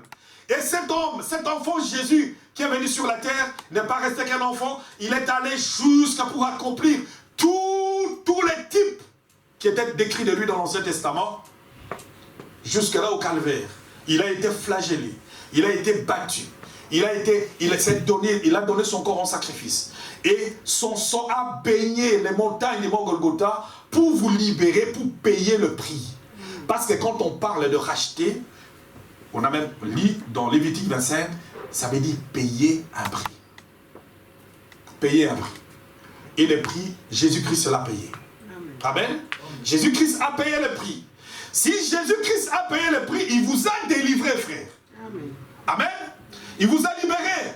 On n'a plus besoin aujourd'hui de pouvoir être esclave de qui que ce soit. On ne peut plus aujourd'hui être esclave de la boisson, être esclave de l'alcool. Même si ces choses-là, de temps en temps on entend, de temps en temps. Mais frère, un enfant de Dieu ne peut plus être esclave de l'impudicité. Tu ne peux plus être esclave des mini-jupes. Tu ne peux plus être esclave de ces choses du monde. Tu ne peux plus être esclave de toutes ces choses. Dieu t'a déjà délivré de cela. Amen. Il a payé le prix pour que tu sois libre. Amen. Et ne soyez pas comme Johnny le Corbeau. Voyez? Johnny le Corbeau, frère Branham dit, Johnny le Corbeau, il avait tellement été attaché. Voyez? Il dit, Johnny le Corbeau a été attaché. Il était tellement attaché. Il parle de ces corbeaux qui étaient là. Et les autres corbeaux venaient, mais il était tellement attaché. Même quand on lui disait de monter, il ne savait pas monter parce qu'il était attaché. Vous voyez? Quand on lui dit, fais ceci, il pense qu'en fait, il n'a pas les moyens. Il n'en a pas les capacités. Il n'a pas les moyens. Mais vous n'avez pas besoin de compter sur vous. Dieu vous a donné les moyens. Amen. Amen. Amen. C'est Dieu qui vous en donne les capacités. Et il est venu, il a payé le prix. Parce qu'il dit, frère Branham dit, nous sommes évidemment comme un objet qui est pris dans une maison sur gage. Voyez? C'est une maison dans laquelle, quand tu vas ici, je crois qu'il y a des maisons ici, même à la gare du Midi, là où les gens pouvaient aller avec leurs bijoux, il va laisser un objet là-bas, et l'objet va rester là, sur gage. On va te dire, le jour où tu voudras venir récupérer, mais tu viens avec un tel prix pour venir payer. Vous voyez? Donc on prend ça dans des maisons sur gage. Et frère Branham dit, c'était comme ça. Nous étions comme dans une maison sur gage. Et là, il fallait payer les prix de notre liberté, de notre rachat. Parce que le prix qui était requis, c'était la vie innocente.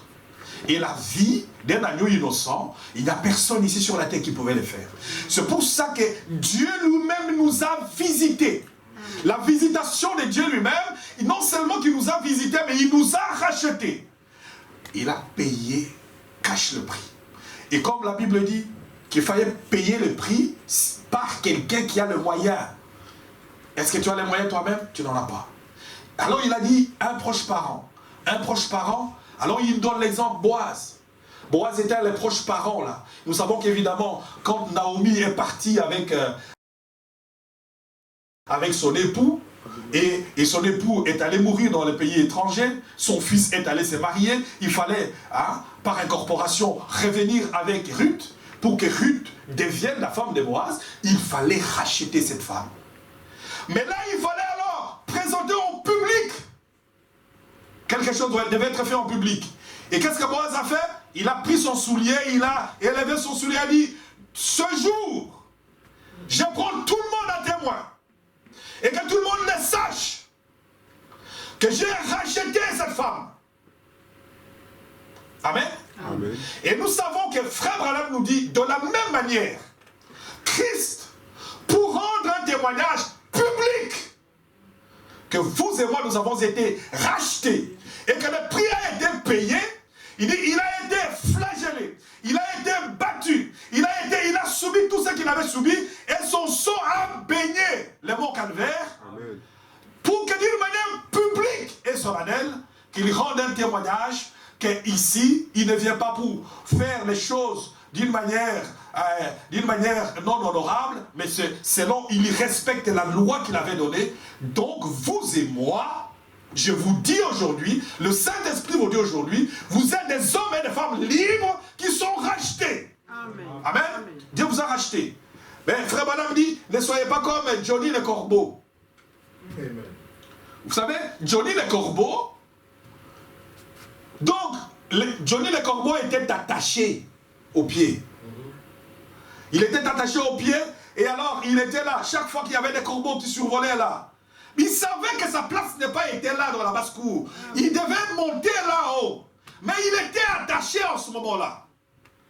Et un jour, il y a quelqu'un qui est passé par là, qui a coupé les liens. Amen. Et cette personne-là, c'est le Seigneur Jésus-Christ. Amen. Il a coupé les liens. Il nous a délivrés, il nous a rendus libres. Merci Seigneur. Et Johnny le corbeau, tellement qu'il était attaché, il pensait toujours qu'il est toujours attaché. Vous voyez? Il pensait qu'il était toujours attaché. C'est pour ça qu'un enfant de Dieu, tu dois faire un effort. Parce que la Bible dit, vous devez faire un effort. Je vous dis bien, vous devez faire un effort. Hein? Dieu vous a racheté, mais vous devez faire un effort. Vous savez, la prédication qu'on vient d'écouter ici, la stature d'un homme parfait, quand l'apôtre Pierre, Dieu s'adresse par l'apôtre Pierre aux gens, il dit, faites pour cela, faites tous vos efforts. Amen. Amen. Amen. Amen. Pour cela, faites tous vos efforts. Il dit, battez simplement les ailes. Parce que vous allez y arriver. Faites tout simplement vos efforts. Il dit, faites tous vos efforts. Hein? Jésus lui-même, quand il est arrivé devant la tombe de Lazare, qu'est-ce qu'il avait dit? Il était le Dieu Tout-Puissant. Il est venu pour ramener Lazare à la vie. Alléluia. Pour la résurrection de Lazare. Mais il a dit à sa sœur, il dit, ôtez la pierre. Parce que vous avez quelque chose à faire. Faites tous vos efforts. Amen. Battez la main.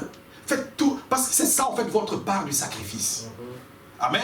C'est votre part du sacrifice. Mais sachez, vous allez dire, est-ce que je vais y arriver? Vous n'allez pas y arriver vous-même. Jésus-Christ est arrivé pour vous. Amen. Amen. Amen. Jésus-Christ est arrivé pour vous. Pourquoi? Votre délivrance est complète, elle est totale, elle est parfaite. Et il a dit aux enfants d'Israël, quand vous serez délivrés, amen, vous servirez tous les jours de votre vie. Amen. Il faut que l'homme puisse retrouver sa liberté. Et la liberté, Christ nous a rachetés. Il a payé le prix, il nous a libérés. Maintenant, vous avez simplement fait vos efforts. Vous allez, Dieu a donné le Saint-Esprit pour que le Saint-Esprit nous donne la dynamique, qui nous donne l'énergie, le moyen, si vous voulez, pour pouvoir arriver à ses fins. Amen. Amen. Dieu vous aime, frère. Et c'est ça l'amour de Dieu pour nous. Vous voyez? Alors, donc, je reviens sur la divinité ici. Il dit plutôt Boaz, et quand il sortit, il a dû ôter son soulier devant la porte et devant les anciens comme témoignage public. Hein? Comme témoignage public. Qu'il ramenait sa femme, cette femme perdue, dans sa propriété. Et en faisant cela, alors, il a aussi racheté son épouse, femme qu'il cherchait. Amen. Amen. Vous êtes l'épouse du Seigneur Jésus-Christ, n'est-ce pas? Amen. Jésus vous a racheté. Il vous a sauvé. Vous êtes des hommes et des femmes libres. Amen. Amen. Parce que, je vous dis, ça c'est en vertu d'une loi. C'est une loi qui était écrite. Qu'un enfant d'Israël ne restera jamais définitivement esclave. Amen. Amen. Si tu as été connu par Dieu, prédestiné, tu ne peux pas rester éternellement esclave. C'est une loi de Dieu. Et la loi de Dieu dit, tu seras racheté. Et tu seras racheté par un proche parent. Tu seras racheté par un frère. Jésus-Christ, il a rempli toutes ses fonctions. Il est notre frère. Il est notre proche parent. Il nous a rachetés. Et il a rendu un témoignage public. Vous êtes rachetés, vous êtes libres. Amen. Maintenant, vous pouvez aller en toute liberté pour servir le Seigneur. Parce qu'il a dit, quand vous serez rachetés, de la main de l'ennemi, Seigneur Jésus, aide-nous, Père Céleste. Amen. Attends. Luc chapitre 1er. Luc chapitre 1er. Un enfant de Dieu n'a pas pleurniché, il n'a pas allé aujourd'hui, je ne sais pas comment je vais faire, je ne sais pas. Vous ne pouvez pas, Dieu vous a racheté, sentez-vous libre. Amen. Jetez toutes ces choses qui vous mettent en prison. Vous avez été racheté, mais vous restez toujours là. Vous sentez encore un peu l'engourdissement de l'endroit où on avait mis le lien, mais ne vous en faites pas. Continuez, battez les ailes. Vous allez voir que ça va marcher. Battez les ailes, vous allez voir que ça va marcher. Amen. Parce qu'évidemment, c'est juste une impression qui reste là. C'est une impression de servitude, mais vous n'êtes plus dans la servitude. Alléluia. Vous avez été affranchis. Je parle aux affranchis du Seigneur Jésus-Christ. Alléluia. Amen. Amen. Comme Moïse avait dit, on ne laissera rien ici, même pas un ongle. De la même manière, il n'y a rien que nous en a laissé. Tous les enfants de Dieu, il faut qu'ils sachent, qu'ils chantent leur liberté, qu'ils proclament leur liberté. Parce que Jésus-Christ vous a rendu libre. Parce que vous allez voir, une personne qui est rachetée, il y a beaucoup qui vivent aujourd'hui dans la servitude, frère. Incapables de rendre un service au Seigneur parce qu'ils se sentent encore dans les chaînes. Amen. C'est tous les jours de notre vie, nous sommes libérés pour rendre un service au Seigneur tous les jours de notre vie. Où que nous soyons, dans quelques circonstances, quoi qu'il arrive, soyons libres, frère. Ne vous sentez pas, mettez-vous toujours dans les conditions. Voyez? Moi j'ai déjà dit à ma femme, on ne peut pas un jour nous disputer pour qu'on ne sache plus prier et dire, oh non, maintenant nous ne savons plus prier à la maison parce qu'il y a une atmosphère comme ça. Non! Il faut que nous soyons chaque fois, chaque jour, dans les conditions pour, quand il y a la prière, on sait prier. Quand il n'y a rien qui doit mettre, il y a un obstacle entre vous et Dieu. Parce que évidemment, vous savez que vous pouvez être dans un état où vous savez que là, évidemment, il y a quelque chose que vous devez ici arranger pour qu'évidemment, la présence de Dieu soit avec vous. Amen. Et vous arrangez et vous êtes constamment dans les services. Amen. Amen. Il n'y a rien qui doit le faire. Tous les jours. Vous voyez? Luc, chapitre 1er. Donc, au verset 69, il dit, il nous a suscité un puissant sauveur. Alléluia. Amen. Dans la maison de David, son serviteur. Comme il avait annoncé par la bouche de ses saints prophètes, des temps anciens. Un sauveur qui nous délivre de nos ennemis et de la main de tous ceux qui nous haïssent. Amen. Merci, Seigneur. Amen. Alléluia. Vous entendez? Amen. Un puissant sauveur qui nous délivre de la main de l'ennemi et de tous ceux qui nous haïssent. Alléluia. Vous savez, je vais vous dire, frère, quelque chose, je vais l'anticiper. Ce qui fait la différence, parce qu'un enfant de Dieu, c'est soit tu es délivré et tu es esclave de Christ, soit tu restes esclave du diable. Amen. Mais vous allez voir la différence, frère. Elle est simple. C'est qu'ici, nous avons un ennemi, hein, et d'un autre côté, nous avons un ami, un bienfaiteur, quelqu'un qui nous fait du bien. C'est pas la même chose. Vous voyez? Vous êtes au service de quelqu'un qui t'aime, et ici, tu es sous l'emprise de quelqu'un qu'on appelle, la Bible appelle un ennemi. Amen. Vous savez ce qu'on appelle un ennemi? Un ennemi, c'est quelqu'un qui cherche toujours à nuire, à vous faire du tort. Voyez? Il ne cherche pas votre bonheur. Amen. Il ne cherche pas votre bonheur. Et frère, et nous savons que la preuve qu'il ne cherche pas notre bonheur, c'est que depuis le jardin d'Éden, quand il a attiré Adam, quand il a attiré Ève pour l'éloigner de la présence de Dieu, évidemment, éloigner les enfants de Dieu de la présence de Dieu, mais il a injecté la mort de cette manière-là. Il cherche qu'à nuire. Il cherche qu'à vous faire du tort. C'est un ennemi. Amen. Amen. C'est un ennemi. Il dit, il nous a délivrés.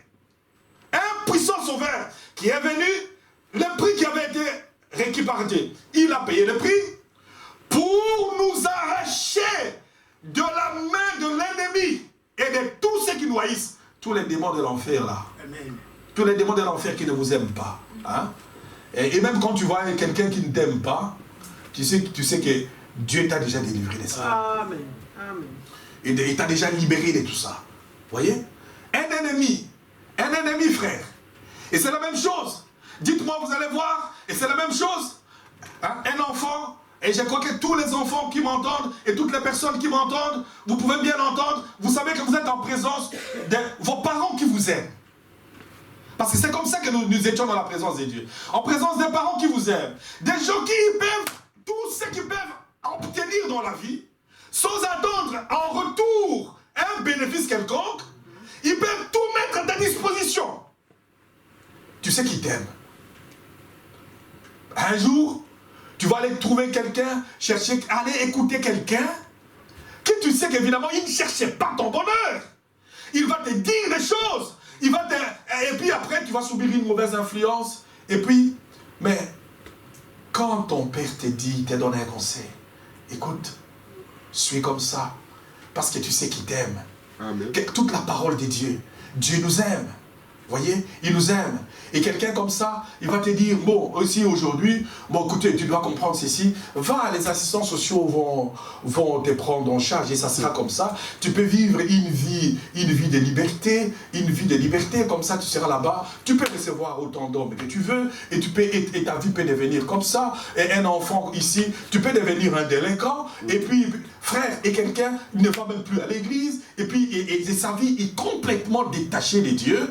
Mais frère, c'est quelqu'un qui cherche ta mort. Amen. Amen. Amen. Il cherche complètement ta mort. Il était très bien un ennemi qui est venu là-bas.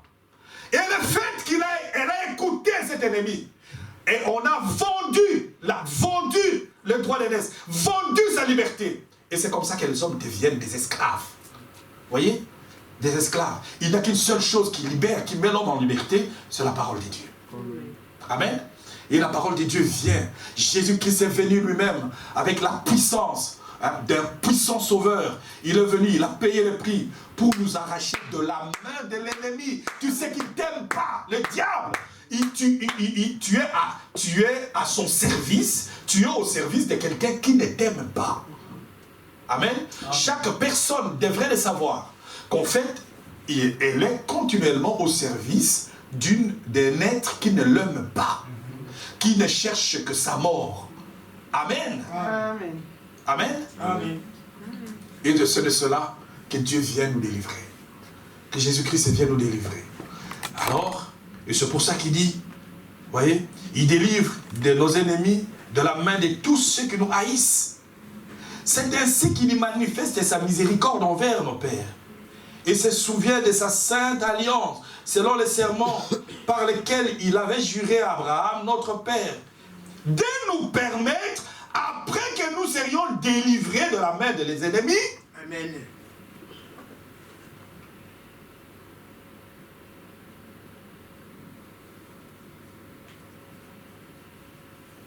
de le servir sans crainte. Amen. Amen. Amen. De le servir sans crainte, en marchant devant lui dans la sainteté et dans la justice. Amen. Voyez? Amen. En marchant devant lui dans la sainteté et dans la justice. C'est ça, la marche d'un enfant de Dieu. Je ne sais pas si tu cherches, hein, voilà, tu as trouvé. Ok. Donc, en marchant devant lui tous les jours, marcher devant lui, sans crainte. Quand nous allons, vous voyez, vous savez, vous pouvez comme ça, vous êtes au service de Dieu, vous allez entendre toutes sortes de choses.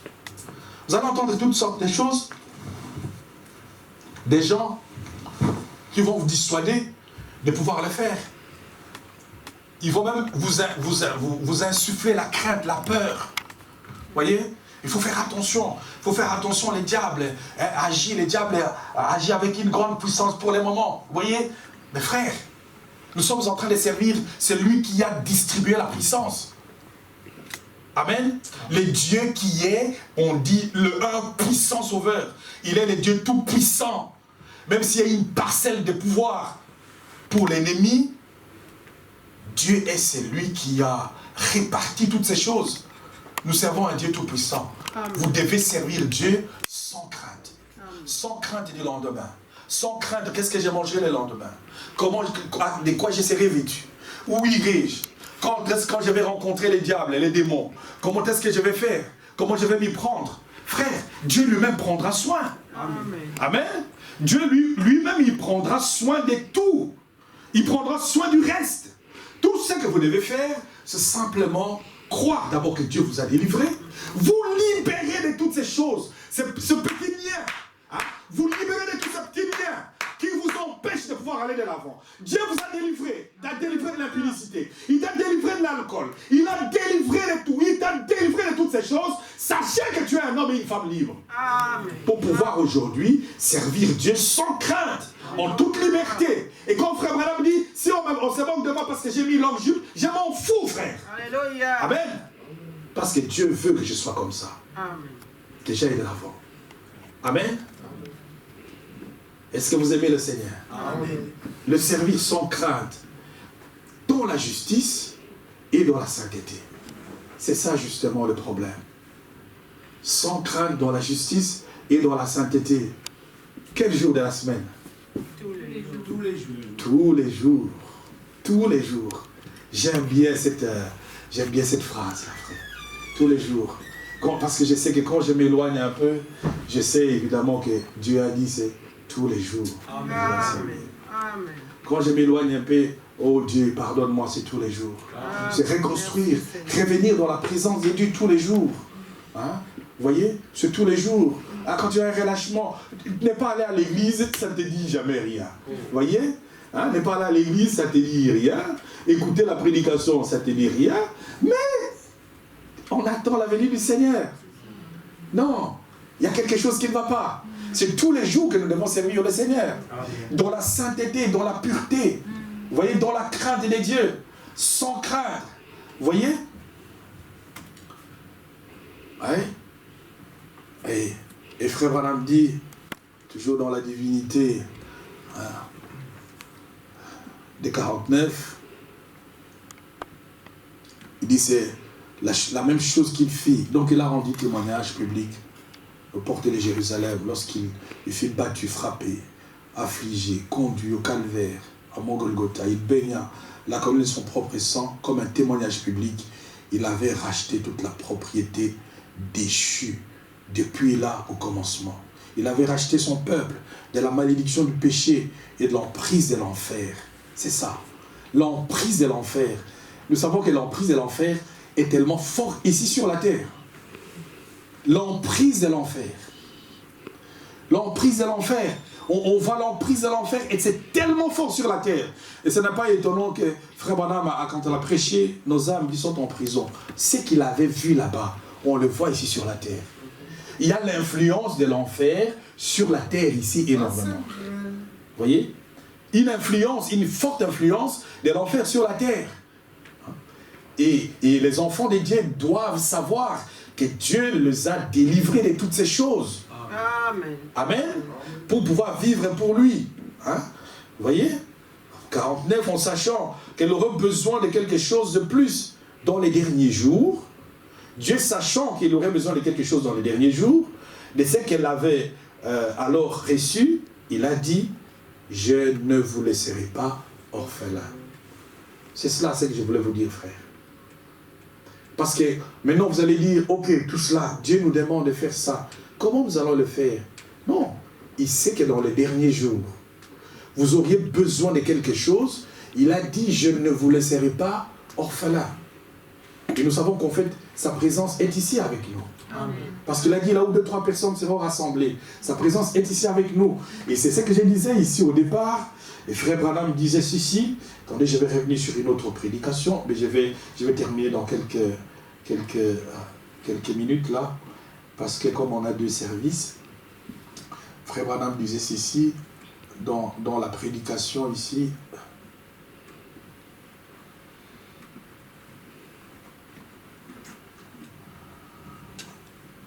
Sur ta parole, prêcher le 5 mars 148. Sur ta parole, prêcher le 5 mars 148.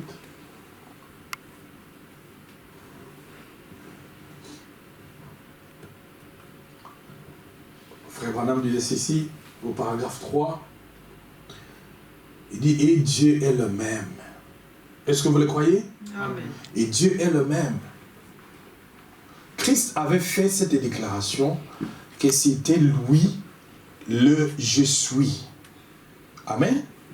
Il a dit par conséquent, les témoignages de 2, selon la loi, étaient justes, que chaque parole était établie sur la déposition de 2 ou de 3 témoins. Il dit, je témoigne, il a fait ces déclarations et Dieu a témoigné en lui. Alors cela a confirmé la chose. Eh bien, n'est-ce pas la même chose ce soir, lui, dont le jour de sa visitation, Il a trouvé des gens qui attendaient les Jéhovah d'autrefois. Amen. Écoutez-moi ce que je vais vous dire là, c'est vraiment important. Après là, je vais vous laisser tranquille. Parce qu'il a promis, comme je vous ai dit tout à l'heure, qu'il serait avec nous tous les jours. Vous voyez, c'est sa promesse. Il dit, eh bien, c'est la même chose. On vient de lire avant qu'il ait dit, je suis. Dans le jour de sa visitation, il a trouvé des gens qui attendaient les Jéhovah d'autrefois, tel qu'il était au désert avec Moïse. Mais il a dit, comme vous avez cru en Dieu, croyez aussi en moi. Amen. Vous m'entendez? Amen. Comme vous avez cru en Dieu, croyez aussi en moi. Parce qu'ils étaient là, ils attendaient, Jésus va venir, Jésus va venir. Nous, quand on parle du Seigneur Jésus-Christ aujourd'hui, nous avons parlé de l'œuvre qu'il a accomplie à Golgotha, son œuvre expiatoire. Ça, cette œuvre-là, il était le seul qui pouvait le faire. L'unique qui pouvait le faire, celui, le seul. Mais quant à la visitation, même à ce jour-là, Frère Branham dit, ce qui est étonnant, c'est qu'en ce moment-là, les gens attendaient. Hein, et ils parlaient toujours de ce que Dieu avait fait avec Moïse dans le désert. Alors que Jésus était là sur la terre. Il a trouvé des gens qui attendaient Jéhovah d'autrefois, tel qu'il était au désert, avec Moïse. Mais, il a dit, comme vous avez cru en Dieu, croyez aussi en moi. Dieu était en Christ, réconciliait le monde avec lui-même. Eh bien, il a dit, vous avez cru en lui dans le passé, quand il était sous la forme de l'Esprit. Maintenant, le Père est en moi. Amen. Je suis dans le Père et le Père est en moi. Maintenant, croyez en moi à cause des œuvres. Amen. Ça, c'est Jésus qui leur parle. Parce que la divinité était là, pleinement incarnée dans la personne de Christ qui était là. Vous voyez? Paragraphe 2, il dit, sois avec nous et bénis-nous. Il dit, protège-nous contre le ruse de l'ennemi. Et, non, je ne crois pas que c'est toujours sur le même. Ouais.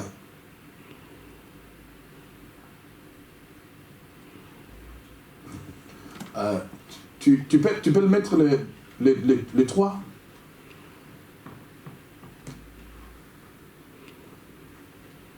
Voilà. Et les 4. Voilà. Donc, eh bien, beaucoup de gens s'attendent.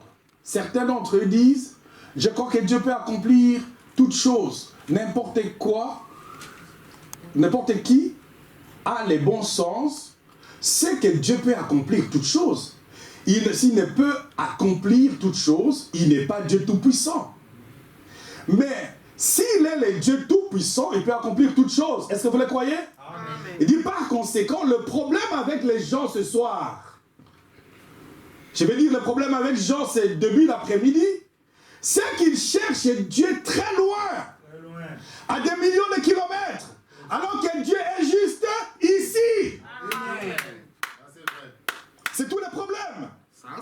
Jésus était là. Mais quand Jésus était là, c'était la divinité dans sa plénitude incorporée dans la personne de Christ. Et alors en ce moment-là, il parlait de Dieu qui avait accompagné Moïse, c'est grand Jéhovah, alors qu'il était là. La plénitude de la divinité. Et la même chose, Frère Branham dit, la même chose.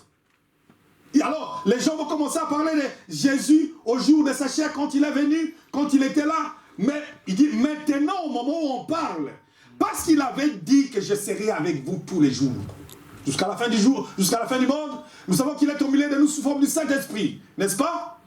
Et Frère Branham dit, mais les gens, les problèmes avec les gens ce soir, c'est qu'ils cherchent Dieu très loin, à des millions de kilomètres, alors que Dieu est ici, parmi vous. Maintenant, pensez-y. C'est lui que vous aimez, c'est lui que vous servez, est ici. Amen. Il a prononcé ces paroles en disant, là où 2 ou 3 sont assemblés en mon nom. Amen. La chose est aussi simple que ça, frère. Amen. Dieu est ici avec nous. Dieu est ici avec nous. Est-ce que vous croyez que Dieu vous bénit? Amen. Vous voyez? Et c'est Dieu qui est là. C'est une visitation du Saint-Esprit. Le Saint-Esprit vous visite. Parce que frère, vous avez vu depuis le début, Frère Branham dit, mais il était là quand il a visité le peuple au jour de sa chair. Alors en ce moment-là, il parlait de l'histoire. Mais quand il est là, quand Frère Branham prêchait là, il était là. Mais Frère Branham dit, la Bible dit ceci, là où 2 ou 3 sont assemblés en mon nom, je serai au milieu d'eux. Il dit, c'est tout aussi vrai que le reste des Écritures. Amen. Amen. Vous croyez qu'il est ici au milieu de vous? Amen. Que c'est le même Dieu qui vous visite. Amen. Et c'est le même Dieu qui vous dit hein, qu'il vous a racheté, qu'il vous a sauvé, il vous a délivré, il vous a rendu libre. Et qu'il veut maintenant que vous puissiez tirer profit de votre liberté pour le servir, non pas un jour, mais tous les jours de votre vie. Amen. Vous le servez tous les jours de votre vie. Voyez, tu peux descendre un peu? Voyez? Eh bien, il a promis qu'il ferait des choses en envoyant des signes et des prodiges. Et il donc a fait connaître aux gens, eh bien, si vous saisissez la vision et que vous croyez cela, ce soir sera la soirée où vous serez guéris. Amen. Vous tous, vous qui avez un problème ici, qui vous tracassez. Un lien quelque part. Quelque chose, vous qui nous suivez là où vous êtes à la maison. Si vous êtes malade, si vous avez quelque chose qui vous tracasse, si vous avez un dossier que vous avez essayé d'une manière ou d'une autre et que ça n'a pas été, vous, là où vous êtes rassemblés, là où vous suivez la parole de Dieu, sachez qu'il a fait la promesse, là où 2 ou 3 personnes sont rassemblées, je suis au milieu d'eux. Sachez que ce problème qui vous tracasse, c'est maintenant le moment. Vous allez vous lever d'ici.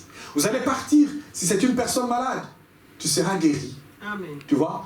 Il dit, Frère Branham dit, ce soir sera la soirée où vous serez guéri. Eh bien, si vous doutez de cela, il n'y a pas de problème. Si Christ lui-même portait mon costume et mes souliers, il se tenait ici et que vous saviez, vous quitteriez tout aussi malade que vous l'êtes maintenant. Amen. Amen. Qu'est-ce que je vais vous dire? En fait, l'assemblée, les rassemblements que nous avons ici aujourd'hui, Frère Branham dit que ça n'a pas plus de valeur que quand Jésus était sur la terre qu'il prêchait l'évangile. Amen. Parce qu'il a fait la promesse, là où 2 ou 3 personnes sont rassemblées à mon nom, je serai là. Et Frère Branham dit, même si Jésus venait aujourd'hui qui mettait les costumes, comme il avait mis les costumes là, qui vous disait, bon, toi qui es malade là, tu es guéri, lève-toi, tu es guéri. Ou marche et tu es guéri. Par ces meurtrissures, nous avons été guéris. Frère Branham dit, c'est tout aussi valable que quand on cite la parole. Amen. Amen. Quand on cite la parole, c'est tout aussi valable. Tu n'as pas besoin de... Parce que même si Jésus revenait aujourd'hui, qui se mettait en cravate, si tu doutes la parole de Dieu, évidemment, tu auras douté s'il lui-même t'aurait parlé, s'il avait été ici. Mais si tu as la foi, ton problème est résolu. Amen. Amen. Là où tu es, toi qui es tracassé, toi qui as quelque chose qui... les chaînes qui te tiennent depuis, hein, il y a quelque chose qui te tienne, que tu n'as jamais su arranger. Si c'est des rancunes, hein, que tu n'as jamais su, sache que Dieu t'a déjà délivré de ces choses-là. Et Dieu veut que tu sois libre pour pouvoir le servir tous les jours de ta vie. Hein? Si tu es une personne colérique, sache que Dieu t'a déjà délivré de ces choses pour que tu puisses les servir tous les jours de ta vie. Hein? Si tu es un menteur, tu ne sais pas dire quoi que tu dises, c'est toujours les mensonges, c'est le maître mot. Sache que Dieu t'a déjà délivré complètement de ces choses et que tu peux aujourd'hui vivre un homme libre, vivre dans la présence de Dieu tous les jours de ta vie. Si tu crois à ce que je te dis maintenant, et si tu ne crois pas, c'est la même chose que même si Jésus était ici qui te parlait. Et comme je vous dis là, ça ne change pas, c'était exactement comme la même chose si William Branham te parlait. Si Jésus te parlait, parce que je vous cite la parole, par l'autorité de la parole, par l'autorité du Saint-Esprit, c'est la même chose. Si vous croyez là où vous êtes, tout ce que vous avez, si vous faites confiance à la parole de Dieu, Dieu vous a déjà, un puissant sauveur que nous avons reçu, qui t'a déjà délivré. Qu'est-ce qui fait qu'une personne soit aussi faible que quand il faut parler de la parole de Dieu, elle est toujours faible, que ça ne va pas plus loin. Hein, on est toujours dans l'hypocrisie. Frère Branham dit qu'on peut faire l'hypocrisie avec l'Église. Vous voyez? On peut faire l'hypocrisie avec l'Église. Vous voyez? Hein, parce que je veux satisfaire, je veux que les gens voient. Hein, je veux que les gens voient. Hein. Imaginez-vous que si on était ici, et qu'une personne, encore heureux que les gens ne le font pas. Si quelqu'un disait ici, oh le pasteur n'est pas là, je ne vais pas à l'église, ou je ne vais pas aller faire mon service, tu es le plus malheureux des hommes. Parce qu'ici, nous ne travaillons pas pour pasteur Salem. Nous travaillons pour le Seigneur Jésus-Christ. Qu'il soit ici, qu'il ne soit pas là, qu'il soit là, que qui que ce soit là. Frère, le service, vous devez le faire comme une personne de tout ton cœur pour le seul maître pour qui nous travaillons, c'est le Seigneur Jésus-Christ. Vous voyez? C'est ça, c'est le cœur de l'homme, ce que l'homme doit être. Sinon, on est esclave de l'Église. On fait des choses pour que les gens nous apprécient. Nous ne faisons pas les choses pour que les gens nous apprécient, nous faisons les choses pour être au service de Dieu. Que tu sortes là où tu es, peu importe. Excusez-moi que je traîne un peu là. Vous voyez, j'ai fini. Là où tu es, vis une vie consacrée. Dieu t'a déjà libéré, il t'a déjà délivré. Et sachez que, je vous cite la parole de Dieu, c'est la même chose que comme si c'était William Branham qui vous parlait maintenant, comme si c'était le Seigneur Jésus-Christ qui vous parlait maintenant. Frère, et si tu ne crois pas, même si Jésus venait ici, qu'il mettait un costume et qu'il vous parlait, ça ne changera rien. Vous voyez? Prenez votre liberté, allez de l'avant. Sentez-vous libre. Et frère Branham a dit, si vous savez qu'il y a des choses sur lesquelles vous ne pouvez pas arriver vous-même, il a dit, non, c'est pour ça qu'il a dit, je ne vous laisserai pas orphelin. Je serai avec vous parce qu'il veut vous donner un coup de main. Amen. Il veut vous aider. Lui, c'est lui qui a coupé tous les liens, veut vous aider. Un enfant de Dieu qu'on doit pousser toujours, on doit pousser, il est toujours dans la duplicité c'est quand il arrive à payer les loyers de l'église, il n'a jamais rien. Quand il arrive à payer sa dîme, il n'a jamais rien. Mais comment est-ce que Dieu va vous bénir par rapport à ça? Vous voyez? Et c'est toujours, Dieu est toujours en dernier. Quand il faut faire les services divins, c'est toujours en dernier. Mais la première chose, Dieu doit être passé toujours avant toute chose. Amen. Et nous devons passer par la suite. Vous voyez? Et c'est cela, c'est tous les problèmes. Mais ici, je crois qu'on m'a remarqué, c'est comme, je voyais, tu vas voir quelqu'un, quelqu'un qui n'a jamais contribué à quoi que ce soit ici, les jours qu'il va amener sa contribution, il va aller chez le pasteur pour que le pasteur le voie. Pasteur, prends, je te donne ici. Alors, je vais prendre mon cahier, il n'y a rien, zéro. Frère, nous ne jouons pas l'hypocrisie. Nous ne jouons pas l'hypocrite. Nous venons ici, nous ne venons pas pour, évidemment, faire l'hypocrisie devant l'église. Et puis après, parce que c'est frère Branham qui l'a dit, je vous l'ai dit aujourd'hui. Vous voyez? Ils étaient là, le carême. Mais il est hypocrite par rapport même à son église. Vous voyez? Sachez qu'évidemment, nous travaillons pour Dieu. Nous ne travaillons pas pour les hommes. Vous voyez? Est-ce que vous m'entendez? Amen. Voyez? Donc, et frère Branham dit, si lui-même il portait mon costume et mes souliers, il se tenait ici et que vous aviez, il dit que vous quitteriez ici tout aussi malade que vous l'êtes maintenant. Il ne peut pas vous sauver contre votre gré. Il ne peut pas vous guérir contre votre gré. Vous devez croire qu'il est le rémunérateur de ceux qui le cherchent. Amen. Amen. Vous voyez? Il est le rémunérateur de ceux qui le cherchent. Maintenant, il est ici pour guérir ce soir. Alléluia. Pourquoi guérirait-il quelques-uns et laisserait-il d'autres personnes s'en aller? Vous voyez, ce n'est pas la volonté de Dieu de laisser partir l'un de vous sans qu'il soit guéri. Ce n'est pas la volonté de Dieu de laisser partir l'un de vous sans qu'il soit sauvé. Vous voyez? S'il y a quelqu'un qui n'est pas sauvé. Parce que nous avons dit, c'est un puissant sauveur qui est venu pour nous délivrer. Aujourd'hui, tout ce que tu as, tu sais qu'évidemment, il a déjà coupé les liens. Si tu sens encore une lourdeur, quelque part, là, dans la jambe, et que tu ne sais pas te lever, ce n'est pas la volonté de Dieu que tu sois resté là. Bas simplement les ailes. Vous allez monter. Ce n'est pas sa volonté pour que les hommes ne soient pas sauvés. Vous voyez? Nous parlons de la guérison du corps, mais le salut de l'âme est encore la chose la plus importante. Et si la parole de Dieu n'est pas prêchée, comment est-ce que les gens seront sauvés? Vous voyez? Si l'évangile n'est pas annoncé, comment est-ce que les gens seront sauvés? Vous voyez? Vous voyez? Mais ce n'est pas la volonté de Dieu. Et la maladie est la cause, le péché est la base de la maladie. La volonté de Dieu de laisser partir l'un de vous sans qu'il soit sauvé. C'est ça. Il est mort, il est venu chercher, il dit la maladie est la cause. Vous voyez, la maladie est la cause, le péché, enfin c'est la cause, c'est le péché. Le péché, la maladie c'est une conséquence du péché et la cause c'est la maladie, c'est le péché. Vous voyez, toutes ces conséquences-là, toutes ces conséquences d'une seule chose, l'incrédulité, le péché. Et avec la maladie, avec l'impudicité, avec tous les mensonges, avec évidemment toutes ces choses qu'on fait, la seule chose, mais Jésus vous a déjà sauvé de ces choses-là. Vous voyez?